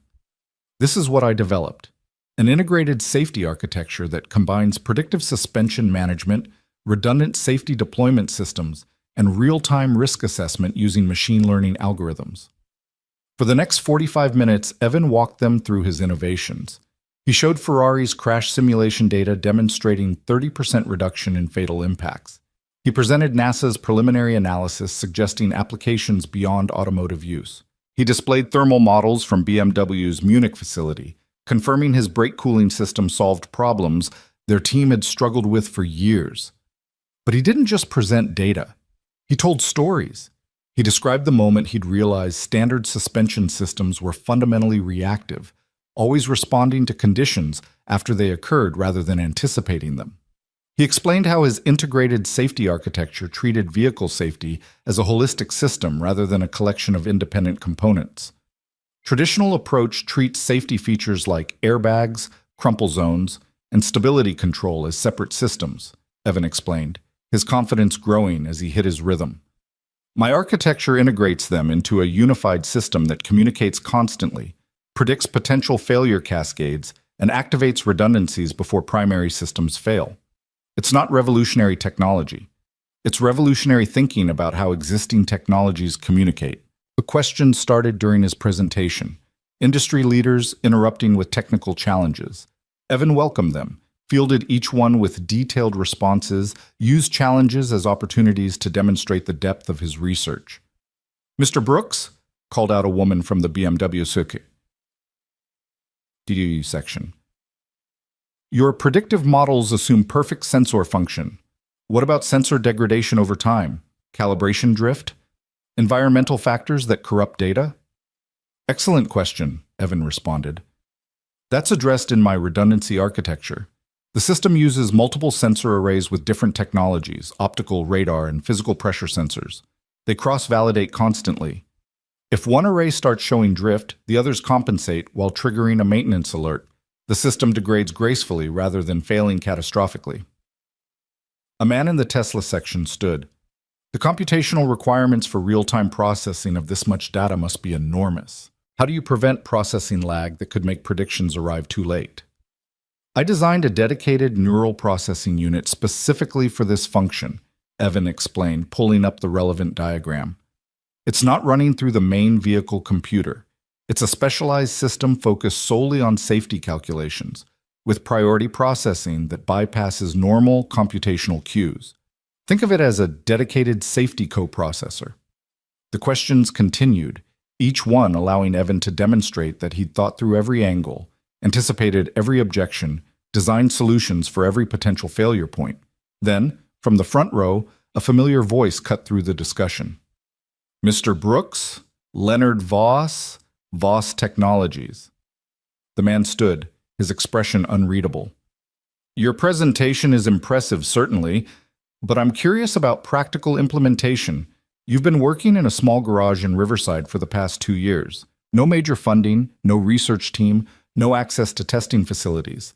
How do we know these aren't just theoretical exercises that would fail under real-world conditions?"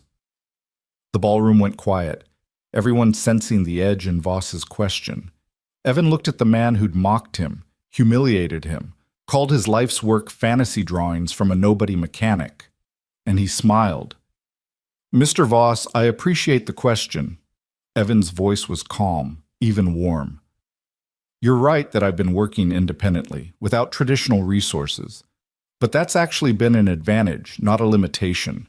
I wasn't constrained by corporate politics, quarterly profit demands, or committee decisions. I could focus purely on solving the engineering problems without compromise." He advanced to a new slide, Ferrari's logo alongside NASA's. As for real-world validation, Ferrari has been testing these systems in their development vehicles for the past 2 weeks. Initial results exceed projected performance by approximately 12%. NASA's Vehicle Safety Division has run parallel simulations using their accident reconstruction models. Their analysis suggests implementation across all vehicle classes could reduce traffic fatalities by 30 to 45% within a decade. Evan paused, letting that sink in. But to directly address your concern about my background, yes, I worked in a small garage. I fixed transmissions and changed oil while developing these innovations. And I think that's exactly the perspective the industry needs, because I wasn't designing for performance specs or profit margins. I was designing for the woman who drives her kids to school every morning, for the father working late who just wants to get home safely, for families who shouldn't have to lose someone because engineers prioritize cost efficiency over human life. The ballroom erupted in applause. Evan saw Voss's face flush, saw him sit down abruptly. "If there are no other questions," the moderator began. "One more." A man stood near the back. "Dr. Robert Chen, MIT Mechanical Engineering Department. Mr. Brooks, your work is clearly exceptional. But you mentioned earlier that you left the automotive industry after your wife's death. Can you elaborate on why you left Quantum Motors specifically?" The ballroom tensed. This was the question Evan had been dreading and hoping for in equal measure. "I left because I discovered that Quantum Motors had documented the airbag defect that killed my wife 9 months before her accident. They'd conducted internal testing, confirmed the flaw, and decided not to issue a recall because the projected cost exceeded their estimated liability from wrongful death settlements." Evan's voice remained steady, but emotion crept in at the edges. "They made a spreadsheet calculation that my wife's life was worth less than the inconvenience of fixing their mistake. When I confronted them with this information, they offered me a settlement with a non-disclosure agreement. I refused. I walked away from my career because I couldn't continue working in an industry that operated that way." The silence was absolute. "But here's what I learned in 2 years of exile," Evan continued. "The industry isn't fundamentally broken. The people in it aren't evil. But the incentive structures are misaligned. When safety recalls are treated as financial liabilities rather than moral imperatives, companies make terrible decisions. What I'm proposing isn't just new technology. It's a new framework for thinking about safety as a non-negotiable foundation of automotive design, not an expensive add-on that can be compromised when budgets get tight." Dr. Chen nodded slowly. "Thank you for your honesty. And for your work." The moderator stepped forward. "I think that's an appropriate place to close.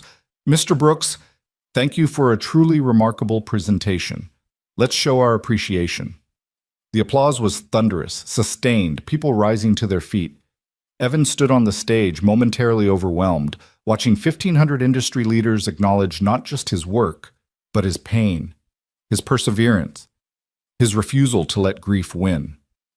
He found Mira in the crowd. She was crying, clapping so hard her hands must have hurt, her face blazing with pride and vindication. As Evan walked off stage, he was immediately surrounded.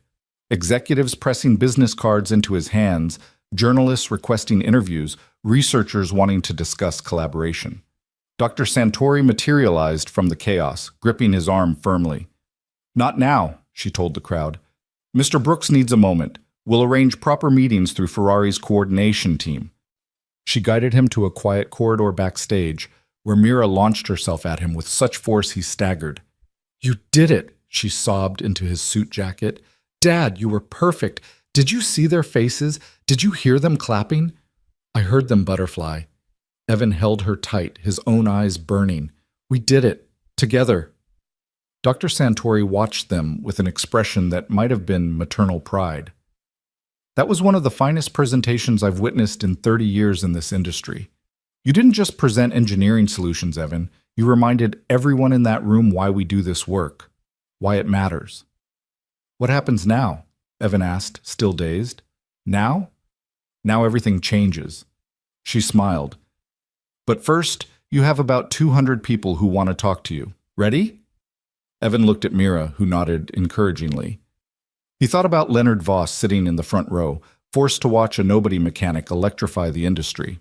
He thought about Sarah, about whether she could somehow know that her death had sparked innovations that would save thousands of other families. "Ready," he said. And together, they walked back into the chaos of success, into a future that suddenly stretched bright and impossible before them. The rest of that day in Detroit blurred into a dizzying succession of handshakes, elevator pitches, and impromptu meetings in hotel corridors. Evan found himself shuttled between conference rooms where executives from BMW, Tesla, and Toyota competed for his attention, each offering variations on the same theme: come work for us, name your price, help us revolutionize our safety systems. Dr. Santori stayed close, running interference, reminding overeager recruiters that Ferrari had first rights to consultation agreements and that Mr. Brooks wasn't a free agent to be poached in hotel lobbies. By 7 that evening, Evan was exhausted in a way that had nothing to do with physical fatigue. His mind felt overstuffed with information, commitments, and possibilities that seemed too enormous to process. Mira had fallen asleep in a chair during his last meeting, her head tilted at an angle that would give her a neck ache, and the sight of her there, his fierce defender, finally surrendered to exhaustion, made his chest ache with protective tenderness. Enough, Dr. Santori declared, standing up in the middle of a Toyota executive's pitch about their development facility in Ann Arbor. Mr. Brooks has given you all remarkable access today. Now he needs rest, and frankly, so do I. We'll reconvene tomorrow at Ferrari's hospitality suite to discuss formal proposals. Until then, good evening. She ushered Evan and a groggy Mira out of the conference room, through the lobby, and into the elevator before anyone could protest. Thank you, Evan said as the doors closed. I was about to lose my mind. I know, you get that glazed look when you're overwhelmed. She pressed the button for their floor. Tomorrow will be more structured. Ferrari is hosting a formal negotiation session where interested parties can present written proposals. You'll review them with our legal team, and we'll help you evaluate which opportunities align with your goals. My goals, Evan repeated, the words feeling foreign. 2 weeks ago, his goal had been fixing Mrs. Chen's Chevy without losing money on parts. Now he was supposed to have strategic objectives for reshaping the automotive industry. The elevator opened. Dr. Santori walked them to their room, waiting while Evan fumbled with the key card. Get some sleep, she said. And Evan? What you did today was extraordinary. Not just the presentation, the way you handled yourself afterward. You stayed humble, asked good questions, didn't let anyone pressure you into commitments you weren't ready to make. That's rare, especially for someone who's been outside the industry for years. You should be proud. After she left, Evan got Mira into bed without fully waking her, then stood at the window overlooking the Detroit River, trying to organize his thoughts. His phone had been buzzing constantly. Congratulatory messages, interview requests, LinkedIn invitations from people he'd never heard of. One text stood out, sent 3 hours earlier from an unknown number. I was wrong about you, sincerely wrong. Would appreciate the chance to apologize properly. Leonard Voss. Evan stared at the message for a long time. Part of him wanted to ignore it, to let Voss sit with his humiliation the way Evan had sat with his in that garage. But another part, the part that had transformed grief into innovation rather than bitterness, recognized that vindication wasn't the same as vengeance. He'd proven Voss wrong not by destroying him, but by succeeding despite him. He typed back, "Apology accepted. No meeting necessary. Good luck with your work." He sent it before he could reconsider, then turned off his phone and went to bed. Sleep came easier than expected, deep and dreamless. And when he woke at 6 the next morning to find Mira already awake and ordering room service breakfast, the previous day felt less like a fever dream and more like the beginning of something real and permanent. "Dad, you're trending," Mira announced, showing him her phone. The screen displayed Twitter feeds, LinkedIn posts, automotive blogs, all discussing his presentation. Video clips had been uploaded, most focusing on the moment he'd addressed Leonard Voss's challenge. The comments were overwhelmingly positive, with engineers and safety advocates praising his transparency about Quantum Motors' negligence. "Is that good?" Evan asked, not entirely sure how he felt about sudden visibility. "It's very good. Look at this one. It's from a traffic safety organization. They're calling your integrated safety architecture the most important innovation in automotive safety since the seatbelt." She scrolled enthusiastically. And this article from Motor Trend says Ferrari stock jumped 2% this morning on news of their partnership with you. Evan sat down heavily on the bed. Ferrari stock moved because of me? Because of your work, Mira corrected. Which is the same thing. but also different. You're not just an engineer anymore, Dad. You're proof that innovation can come from anywhere, that the industry's traditional gatekeeping is obsolete. People are excited about that. The formal negotiation session began at 10 a.m. in Ferrari's hospitality suite, a massive conference room that Ferrari had claimed for the duration of the summit.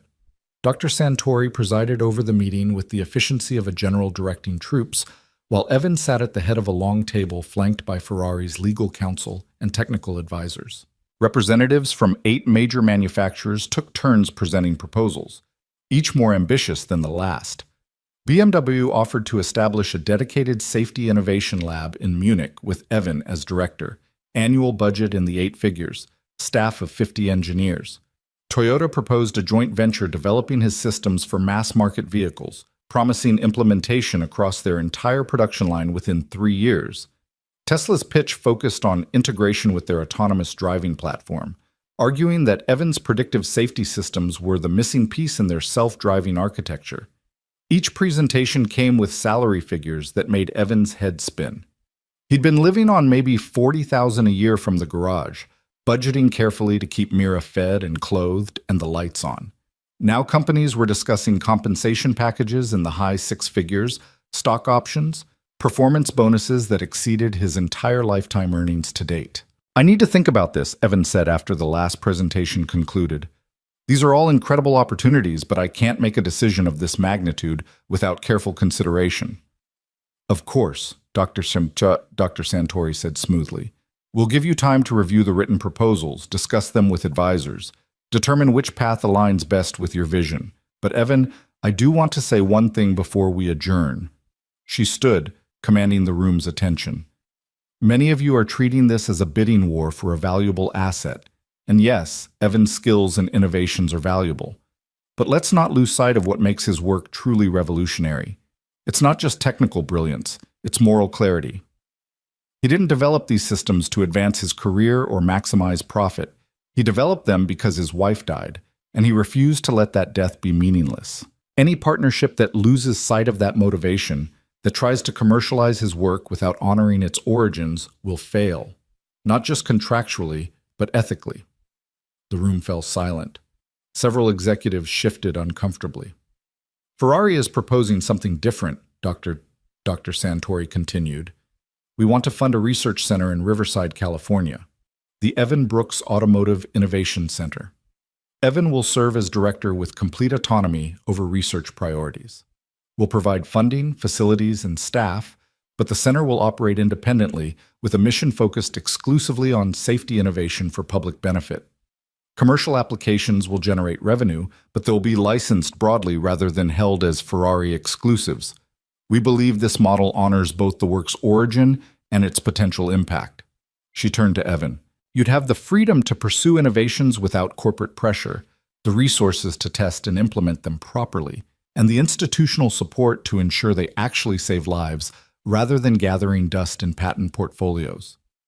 You'd also get to stay in Riverside, near the garage where this journey began, with Mira and her school and community. You wouldn't have to uproot your life to continue your work." Evan felt something crack open in his chest. He'd been so focused on evaluating salary figures and equity packages that he hadn't articulated what he actually wanted.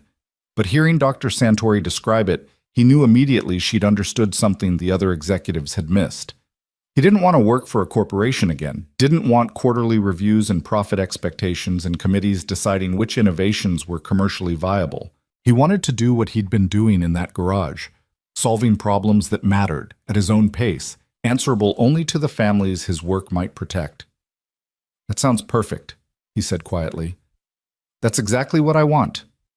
The other executives started talking at once, some protesting, others revising their offers to include similar autonomy. But Dr. Santori raised a hand.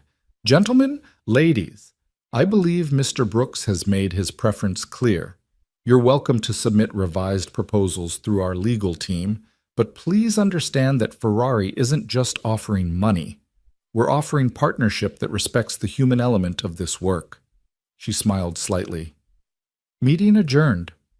Over the next 2 days, while the summit continued around them, Evan worked with Ferrari's legal team to hammer out details, The Innovation Center would be established in a renovated industrial building in Riverside, with construction beginning immediately. Ferrari would provide initial funding of $12 million annually for 5 years, renewable based on research outcomes. Evan would hire his own team, set his own priorities, and retain significant equity in any patents developed. Commercial licensing would be handled through Ferrari's existing channels, but with provisions ensuring broad industry access to safety-critical innovations. "We're basically giving you a blank check to save lives," Marco said during one planning session. "That's not how automotive companies typically operate." "Then maybe it's time the industry learned new ways to operate," Dr. Santori replied. Evan's work proves that the old model, treating safety as a cost center rather than a moral imperative, is both wrong and inefficient. If Ferrari can demonstrate that prioritizing safety actually generates competitive advantage, other manufacturers will follow. We're not just funding research. We're attempting to shift industry culture. Mira sat in on many of these meetings, asking questions that revealed her rapidly developing understanding of business and engineering. She wanted to know about hiring practices, diversity initiatives, educational partnerships with local schools.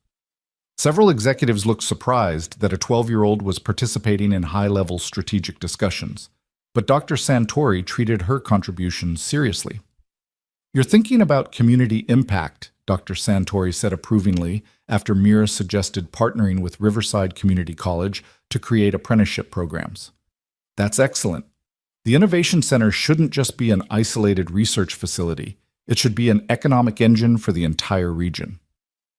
On their last evening in Detroit, Evan and Mira walked along the riverfront, watching boats navigate the dark water between American and Canadian shores.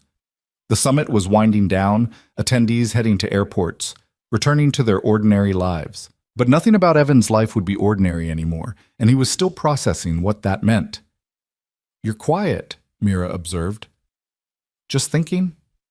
About? About how fast everything changed. 3 weeks ago, I was fixing Mrs. Patterson's Buick and living paycheck to paycheck. Now I'm directing an innovation center with a $12 million annual budget. It doesn't feel real. "It's real," Mira said firmly, "and you deserve it. You've been brilliant this whole time, Dad. The world just finally noticed." "I'm worried I'll mess it up, that I'll hire the wrong people, prioritize the wrong research, waste Ferrari's investment." "You won't. How do you know?" She stopped walking, looking up at him with Sarah's eyes, old beyond her years. "Because you care more about doing it right than doing it successfully. That's what makes you different from guys like Mr. Voss. He measures success in money and status. You measure it in lives saved. As long as you stay focused on that, you can't mess it up." They resumed walking, and Evan felt some of his anxiety ease. She was right.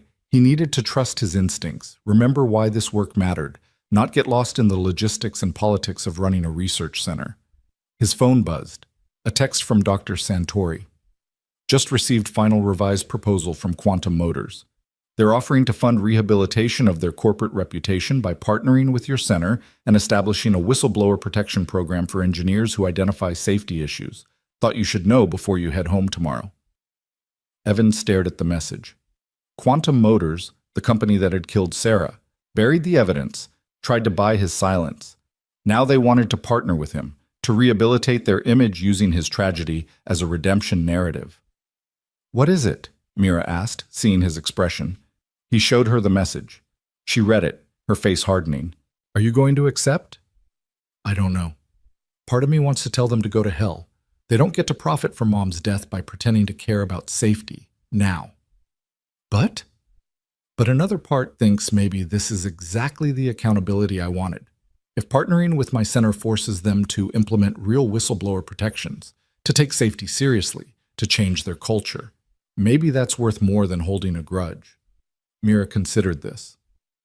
What would Mom want? The question hit him hard. Sarah had been practical, focused on outcomes rather than grievances.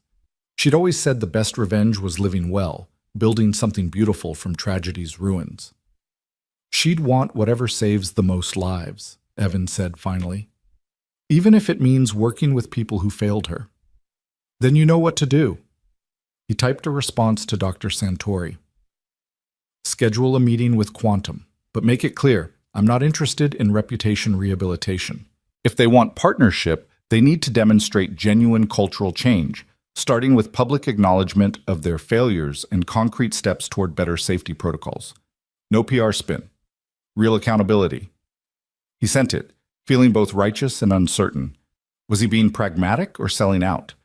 Was there a meaningful difference between the two? They flew home to California the next morning. As the plane descended into LAX, Evan looked out the window at the sprawling city below, thinking about how different the return felt from the departure. He'd left as a nobody mechanic with unlikely dreams. He was returning as someone the industry would now take seriously, with resources to actually implement his innovations. A car Ferrari had arranged picked them up at the airport, another surreal detail in a series of surreal days. The driver navigated them back to Riverside, and when they pulled up to the garage, Evan felt a complicated mix of emotions. This place had been his refuge and his prison, the space where he'd rebuilt himself and hidden from the world. "It looks smaller," Mira said, echoing his thoughts. "It does," Evan agreed. "But we'll keep it. It's where everything started. It should stay part of the story." Over the following weeks, Evan's life transformed at dizzying speed. Ferrari's construction team descended on a vacant industrial building 3 blocks from the garage, converting it into a state-of-the-art research facility. Evan worked with Dr. Santori to recruit staff. He wanted a mix of experienced engineers and promising young talent, people who'd been overlooked by traditional hiring practices the way he'd been overlooked. The first person he hired was James Chen from Ferrari's Detroit team, offering him the position of senior systems engineer. James accepted immediately, relocating from Italy with his family. Next came Dr. Patricia Nguyen, a materials scientist who'd been stuck in a dead-end position at a defense contractor despite holding 3 patents in composite safety structures. Then Roberto Sanchez, a recent MIT graduate who'd developed innovative crash prediction algorithms but couldn't find industry backing because he lacked connections. "You're building a team of misfits," Dr. Santori observed during one hiring review. "I'm building a team of people who understand what it means to be dismissed," Evan corrected. "People who will work like they have something to prove, because they do." Universities started reaching out, wanting to establish partnerships. Riverside Community College proposed a joint apprenticeship program. UC Riverside wanted to create a dual-degree program in automotive safety engineering. High schools asked about mentorship opportunities for students interested in STEM careers. "You're becoming an institution," Mira said one evening, watching Evan review partnership proposals at the kitchen table. "That's weird. Tell me about it." "But good weird. The kind where you're changing things instead of just talking about changing things." She was right. The Innovation Center was attracting attention not just for the research it would produce, but for what it represented. Proof that the industry's traditional gatekeeping was unnecessary, that talent and dedication mattered more than credentials and connections. 3 months after Detroit, the Evan Brooks Automotive Innovation Center officially opened. The ribbon-cutting ceremony drew automotive executives, government officials, local community leaders, and press from around the country. Evan stood at the entrance to the pristine facility, all glass and steel and cutting-edge equipment, feeling overwhelmed by how far he'd come from that dusty garage. Dr. Santori gave the keynote speech, talking about Ferrari's commitment to safety innovation and their pride in partnering with someone who embodied the industry's best values. Local officials spoke about economic revitalization and educational opportunities.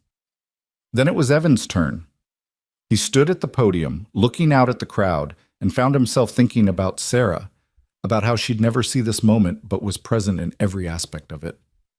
3 years ago, I lost my wife to a preventable accident, he began, his voice steady. That loss could have destroyed me. Some days it nearly did, but I had a daughter who needed me to keep going, and eventually I realized that the best way to honor Sarah's memory was to ensure other families didn't face the same tragedy. He gestured to the building behind him.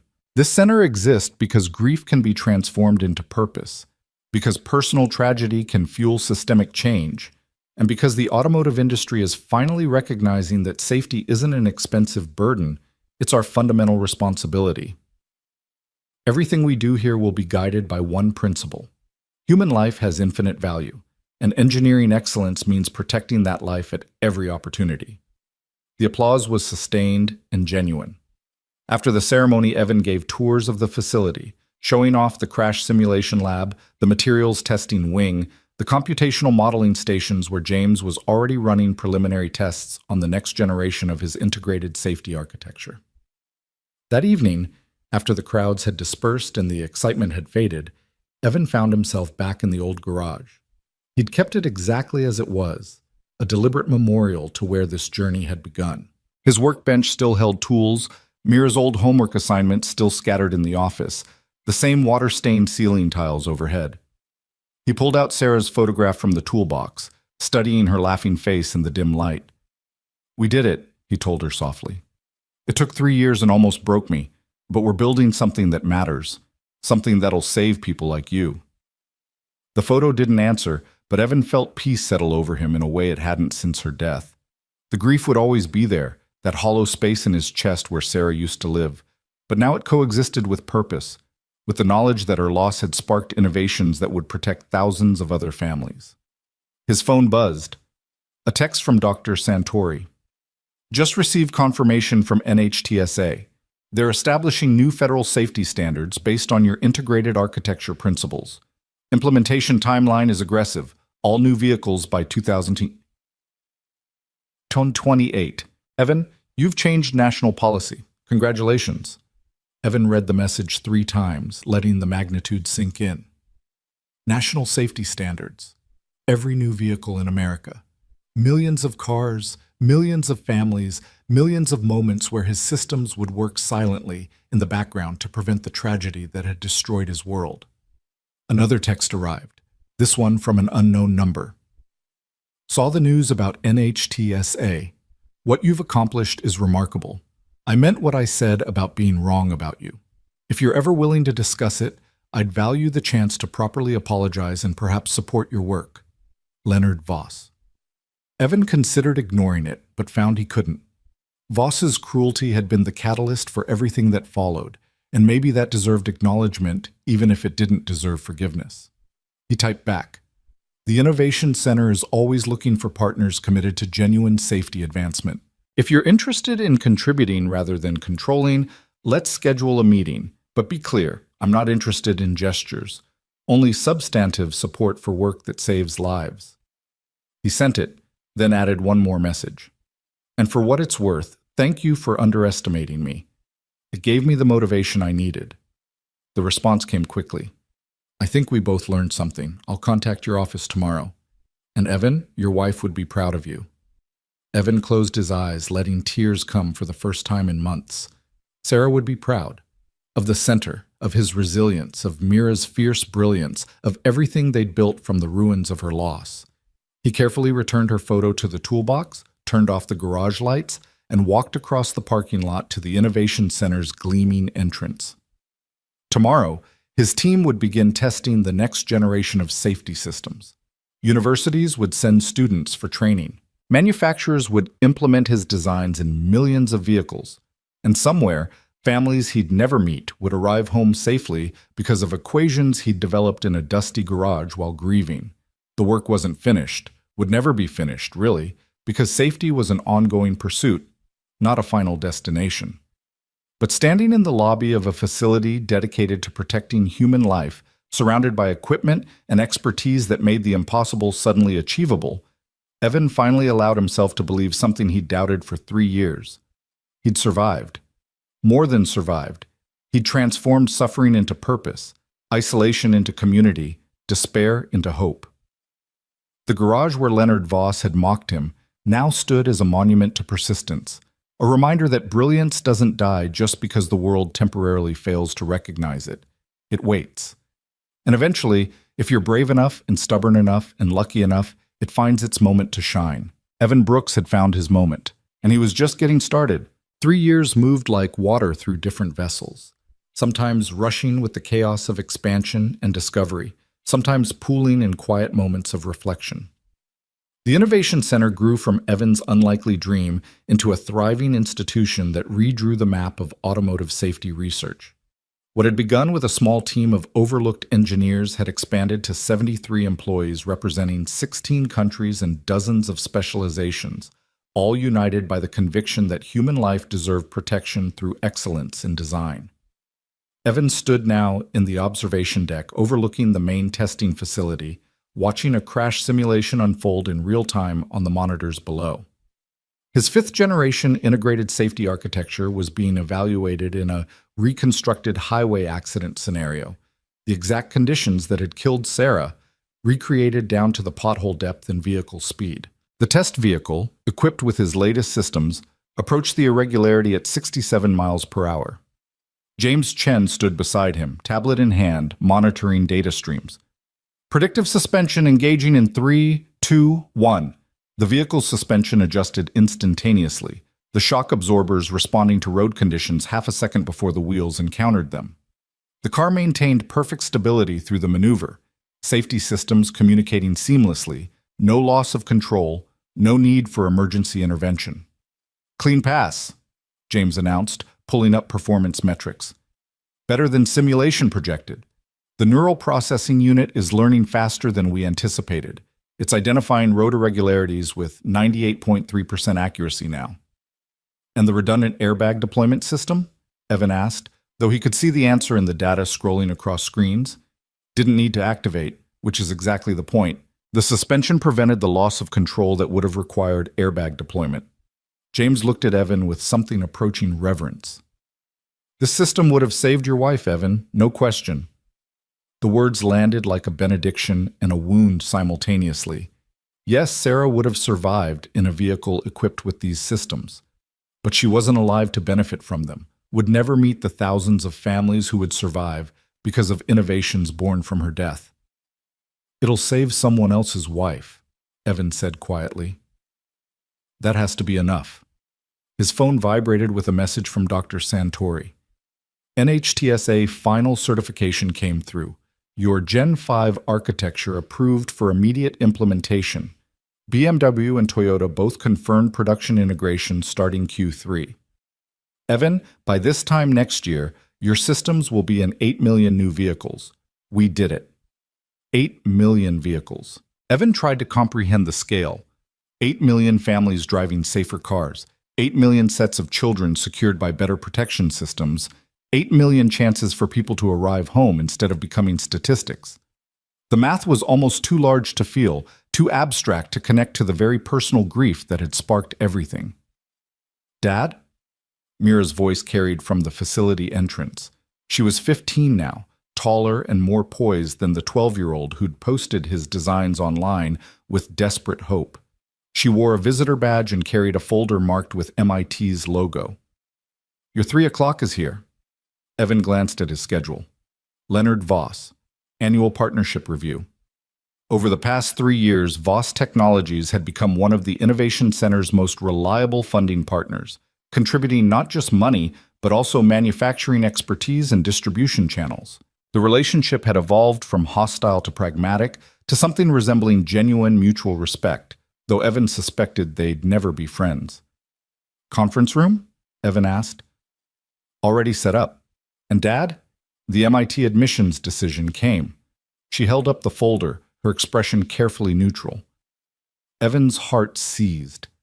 Mira had applied early decision to MIT's dual program in mechanical engineering and biomedical engineering. Sarah's dream for her daughter, updated for Mira's evolved interests. The application had been stellar, her grades perfect, her recommendations glowing. But still, MIT accepted only 3% of applicants, and the weight of rejection could crush even the most resilient teenager. Open it, he said gently. What if? Open it, Butterfly. Whatever it says, we'll handle it together. She took a breath, tore open the envelope with fingers that trembled slightly, and pulled out a single page. Her eyes scanned the first lines, and Evan watched her face transform. Shock, giving way to disbelief, giving way to incandescent joy. I got in, she whispered. Full scholarship. They want me for the biomedical engineering program. She looked up, tears streaming down her face. Dad, I got into MIT. Evan crossed the distance between them in 3 strides, pulling her into a hug that lifted her off her feet despite her height. Of course you did. You're brilliant. You've always been brilliant. Mom wanted this, Mira said against his shoulder. She always talked about MIT, about how I could change the world there. You've already changed the world, Butterfly. MIT is just the next chapter. They stood there in the observation deck, holding each other while James tactfully studied his tablet, and the testing crew below pretended not to notice. 3 years of rebuilding, of pursuing impossible dreams, of transforming tragedy into purpose. And now Mira would carry that forward, would develop innovations that saved lives in ways Evan couldn't even imagine yet. "Mr. Voss is waiting," Mira finally said, pulling back and wiping her eyes. "We should probably not keep him too long." Leonard Voss rose when Evan entered the conference room, extending his hand with an ease that would have seemed impossible 3 years ago. He'd aged visibly, more gray in his hair, lines around his eyes that suggested recent stress. But he carried himself with less arrogance than before, more humility earned through consequences. "Evan, good to see you." They shook, and Voss turned to Mira. "And the MIT scholar herself. Congratulations. I heard through the grapevine your acceptance was coming. Remarkable achievement." "Thank you," Mira said, still glowing. "Though I'm curious how you heard before I did. I sit on MIT's Engineering Advisory Board. Your application came through review with unanimous enthusiasm. Several professors specifically noted that you've been co-authoring papers with your father since age 13. That's not common." "She's earned every authorship credit," Evan said, settling into a chair. "Her insights into user-centered design have been invaluable. Most engineers design for theoretical users. Mira designs for actual humans." Voss opened his laptop, pulling up a presentation. "Speaking of which, I wanted to discuss expanding our partnership. Voss Technologies is developing a new line of commercial vehicles, delivery trucks, fleet vehicles, public transportation. We'd like to integrate your Gen 5 architecture across the entire line, but more importantly, we want to fund research into systems specifically designed for commercial applications. Different use cases, different risk profiles than consumer vehicles." "What's the budget you're proposing?" Evan asked, though money had long since stopped being his primary concern. The Innovation Center was self-sustaining now, licensing revenue from his patents funding operations with enough surplus to endow research grants for promising young engineers. 15 million over 3 years, with performance bonuses if we hit implementation milestones. Voss advanced his presentation, showing detailed timelines and technical specifications. "But I also wanted to propose something more personal. A scholarship fund in Sarah's name, the Sarah Brooks Memorial Scholarship for Safety Innovation. Full ride for 5 students annually, specifically targeting candidates from non-traditional backgrounds who've faced significant adversity." Evan felt his throat tighten. "Why?" "Because 3 years ago, I was the kind of person who measured worth by credentials and judged competence by appearance. I missed the most important engineering innovation of the decade because I couldn't see past a dusty garage and oil-stained coveralls." Voss closed his laptop, meeting Evan's eyes directly. "I've spent 3 years trying to atone for that blindness. The scholarship is part of that atonement. I can't undo the cruelty I showed you and Mira that day, but I can help ensure other brilliant people don't face the same dismissal." Mira leaned forward. "How much per scholarship?" "Full tuition, room, board, and a research stipend. Whatever it takes to ensure financial barriers don't prevent talented people from developing innovations that save lives." "That's going to cost you millions," Evan observed. "I have millions. What I don't have is the satisfaction of knowing my wealth created something meaningful." Voss smiled slightly. "Turns out, watching your company's stock price rise isn't nearly as fulfilling as watching engineers you've supported present groundbreaking research." "Who knew?" Despite himself, Evan laughed. "All right, let's do it. The scholarship fund and the commercial vehicle partnership. But I have one condition." "Name it." "You personally mentor one scholarship recipient each year. Not just write checks. Actually invest time, share your business expertise, help them navigate the industry. If you're serious about atonement, prove it with effort, not just money." Voss extended his hand. "Deal.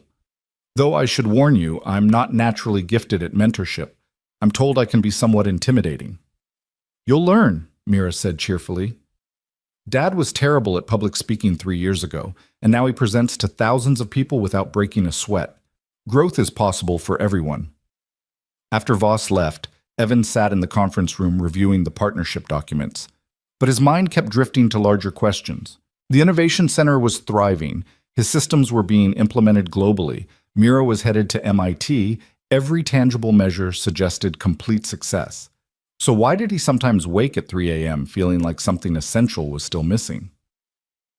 Dr. Santori had been visiting more frequently over the past 6 months, ostensibly to oversee Ferrari's ongoing involvement, but increasingly for reasons that seemed more personal than professional. She'd started staying for dinners, asking about Mira's college preparations, sharing stories about her own daughter who was completing a graduate program in physics at Cambridge. The conversations had evolved from purely technical to genuinely intimate, and Evan found himself looking forward to her visits with an anticipation that had nothing to do with business. She arrived that evening for what was scheduled as a quarterly review, but felt more like a social visit. Evan had cooked, nothing fancy, just pasta and salad, but prepared with care in the small house he'd bought near the Innovation Center, a modest upgrade from the apartment above the garage. Mira joined them for dinner before disappearing to her room, claiming homework but more likely giving them privacy with teenage subtlety. She got into MIT, Evan said, pouring wine. Full scholarship, biomedical engineering program. I know, I wrote one of her recommendation letters, remember? Camilla, she'd asked him to use her first name months ago, though he still defaulted to Dr. Santori in professional settings, smiled over her glass. She's extraordinary, Evan, just like her father. She's better than me. Smarter, braver, more confident at 15 than I was at 30. She had an excellent teacher. Camilla set down her wine, her expression turning serious. But she's also had to grow up watching her father sacrifice everything for work that mattered. That shapes a person, gives them perspective most teenagers never develop. You think I've sacrificed too much? I think you've been so focused on honoring Sarah's memory that you've forgotten you're allowed to build a future too. She reached across the table, her hand covering his. It's been 3 years, Evan. The Innovation Center is established. Your work is changing the industry. Mira is thriving. At some point, you need to ask yourself what you want beyond professional success. Her hand on his felt electric, significant, like a door opening onto possibilities he'd deliberately kept closed. Since Sarah's death, romance had seemed like a betrayal, a replacement rather than a continuation. But Camilla wasn't trying to replace anyone. She was offering something different, partnership with someone who understood his work, respected his grief, and saw him clearly without either pedestal or pity. I don't know if I'm ready, he admitted. I'm not asking for ready. I'm asking if you're willing to consider that maybe, eventually, there could be space in your life for something other than work and parenting. No pressure, no timeline, just possibility. Evan thought about Sarah, about what she would say if she could see him now. She'd been pragmatic about death, had once told him after a friend's cancer diagnosis that if anything happened to her, she wanted him to find happiness again. Life's too short for performative grief, she'd said. If I die young, promise me you'll live fully. Fall in love again. Give Mira a family beyond just you. Don't turn my death into an excuse to stop living. At the time, the conversation had felt abstract, impossible to imagine. Now, with Camilla's hand warm on his, her eyes patient and kind, he realized that honoring Sarah's memory didn't require remaining frozen in grief. Maybe the truest way to honor her was to prove that love wasn't finite, that one profound connection didn't preclude others, that hearts could expand rather than just replace. Possibility, he said slowly. I think I can work with possibility. Her smile was like sunrise, gradual, inevitable, illuminating. Good. Because I've been waiting for you to notice I've been visiting for reasons beyond Ferrari's quarterly reviews. I noticed. I've just been terrified of what noticing might mean. It means you're human, Evan, allowed to grieve and heal, to honor the past while building a future. It means you're more than the tragedy that defined you for 3 years. She squeezed his hand gently. Though I should mention, I move quite slowly in relationships. I'm 57 years old and rather set in my ways. We'd be looking at a very long, very gradual progression toward anything serious. I've got time, Evan said, and meant it. The months that followed brought changes both gradual and seismic. Mira finished high school with honors, spent the summer interning at the Innovation Center before leaving for MIT in late August. Evan drove her to Cambridge, helped set up her dorm room, and cried unabashedly when they said goodbye in the parking lot.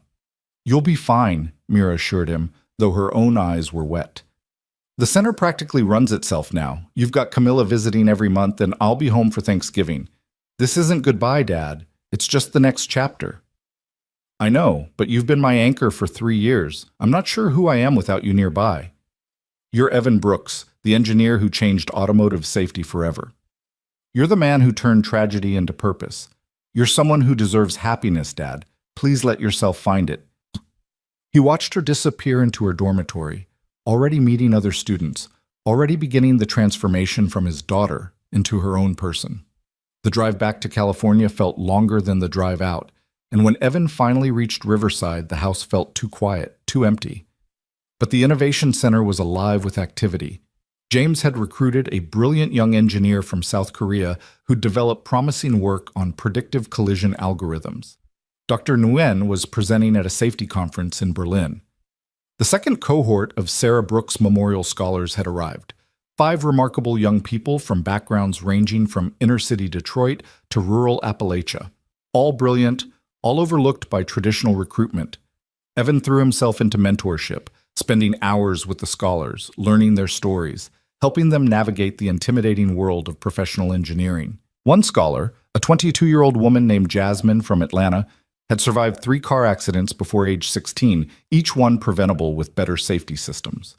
Her determination to ensure others didn't face similar trauma reminded Evan of himself 3 years ago, and he found himself sharing his own story with more openness than he'd managed before. You really called out Quantum Motors at that Detroit summit? Jasmine asked during one late-night conversation in the lab. I did.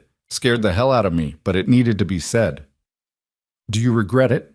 The whistleblowing, walking away from your career, all of it? Evan considered the question carefully. I regret that Sarah had to die for me to realize how broken the system was. But I don't regret exposing that brokenness or spending 3 years fixing it. Some things are worth sacrificing career advancement for. Like integrity?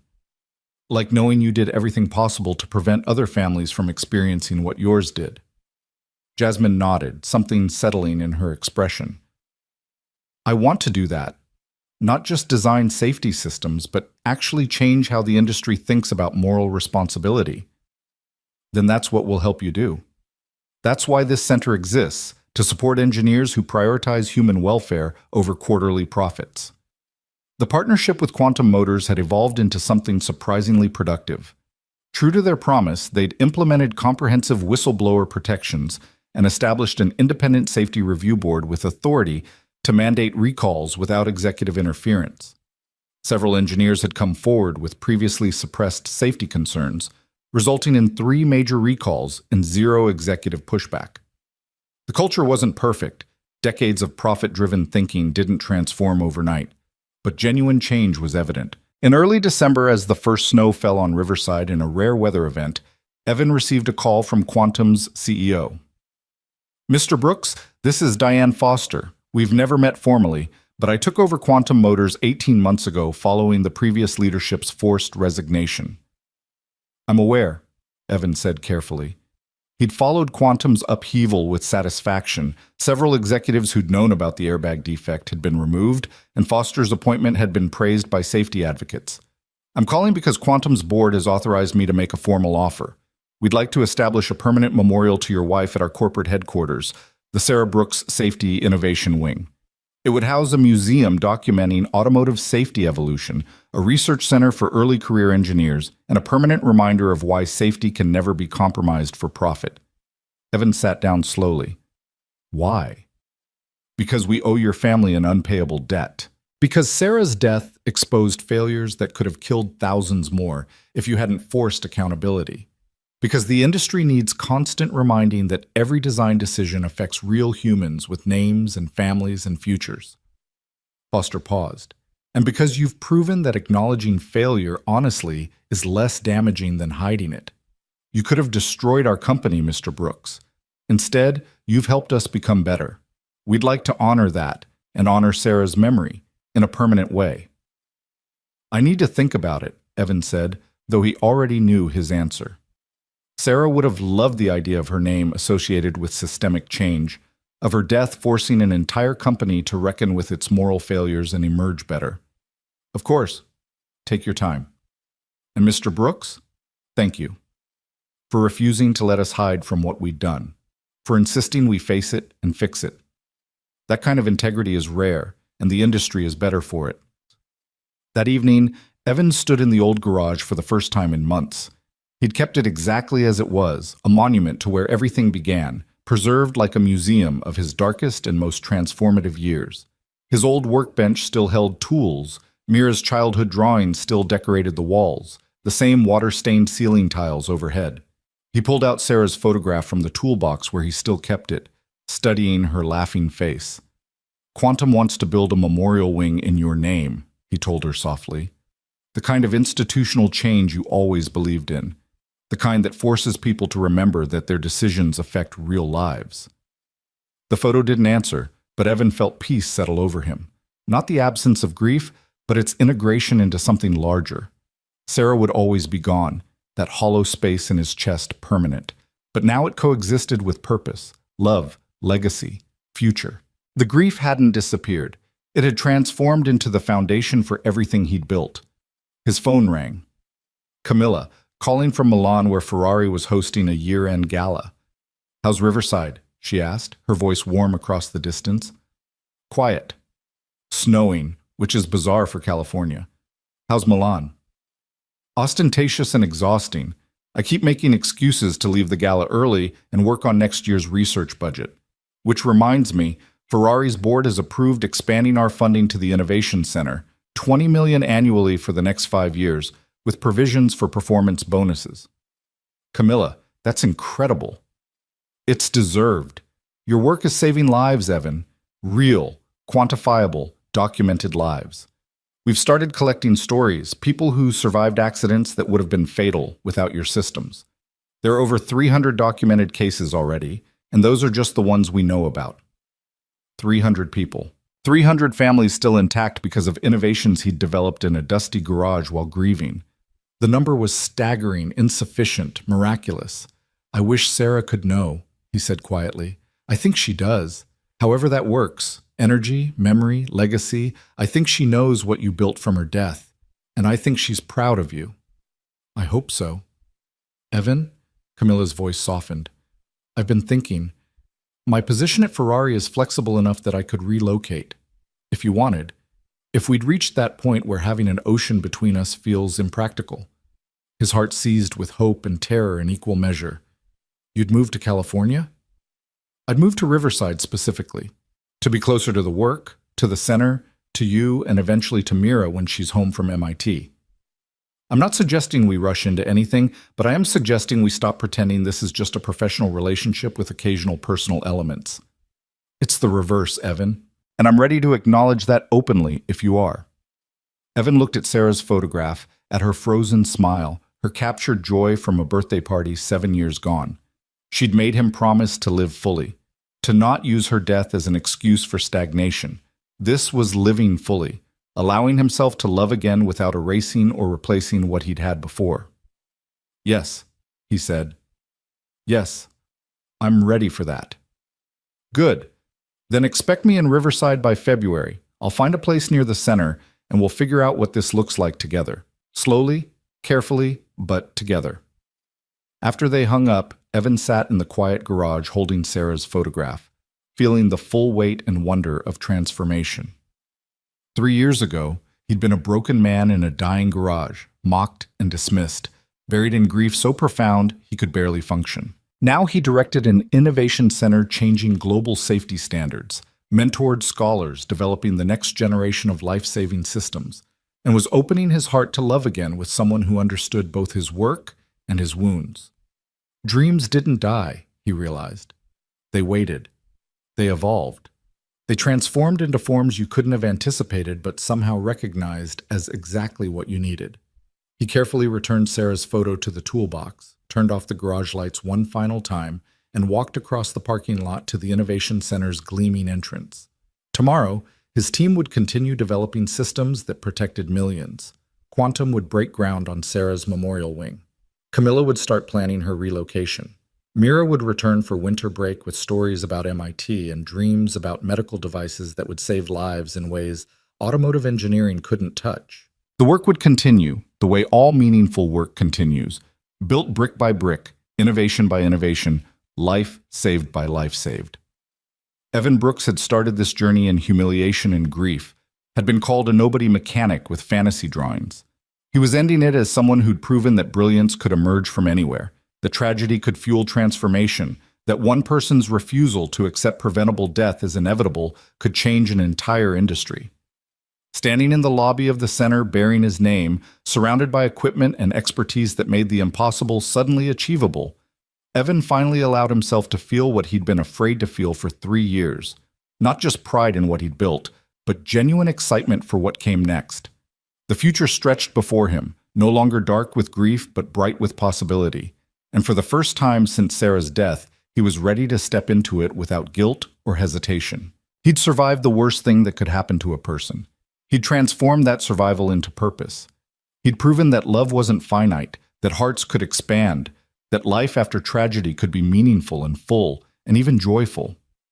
And somewhere, in whatever way the universe kept accounts, Evan believed Sarah knew, believed she saw the Innovation Center, the lives saved, the daughter thriving at MIT, the man he'd become by refusing to let grief win completely, believed she approved of Camilla, of his gradual healing, of his willingness to find happiness again. Dreams don't die, Evan thought, looking at the memorial plaque near the entrance that read, "In memory of Sarah Brooks, whose loss sparked innovation that protects millions." They wait for courage to resurrect them, for stubbornness to sustain them, for love to transform them into something even more beautiful than the original vision. He'd waited. He'd been stubborn. He'd loved fiercely enough to turn tragedy into legacy. And now, finally, he was ready to live the future his work had earned, not as penance for surviving when Sarah didn't, but as celebration of everything she'd taught him about resilience, about purpose, about the fierce determination required to turn broken things into something that could fly. The caterpillar's dissolution was complete. The butterfly had emerged, and the sky waited, vast and impossible and full of light.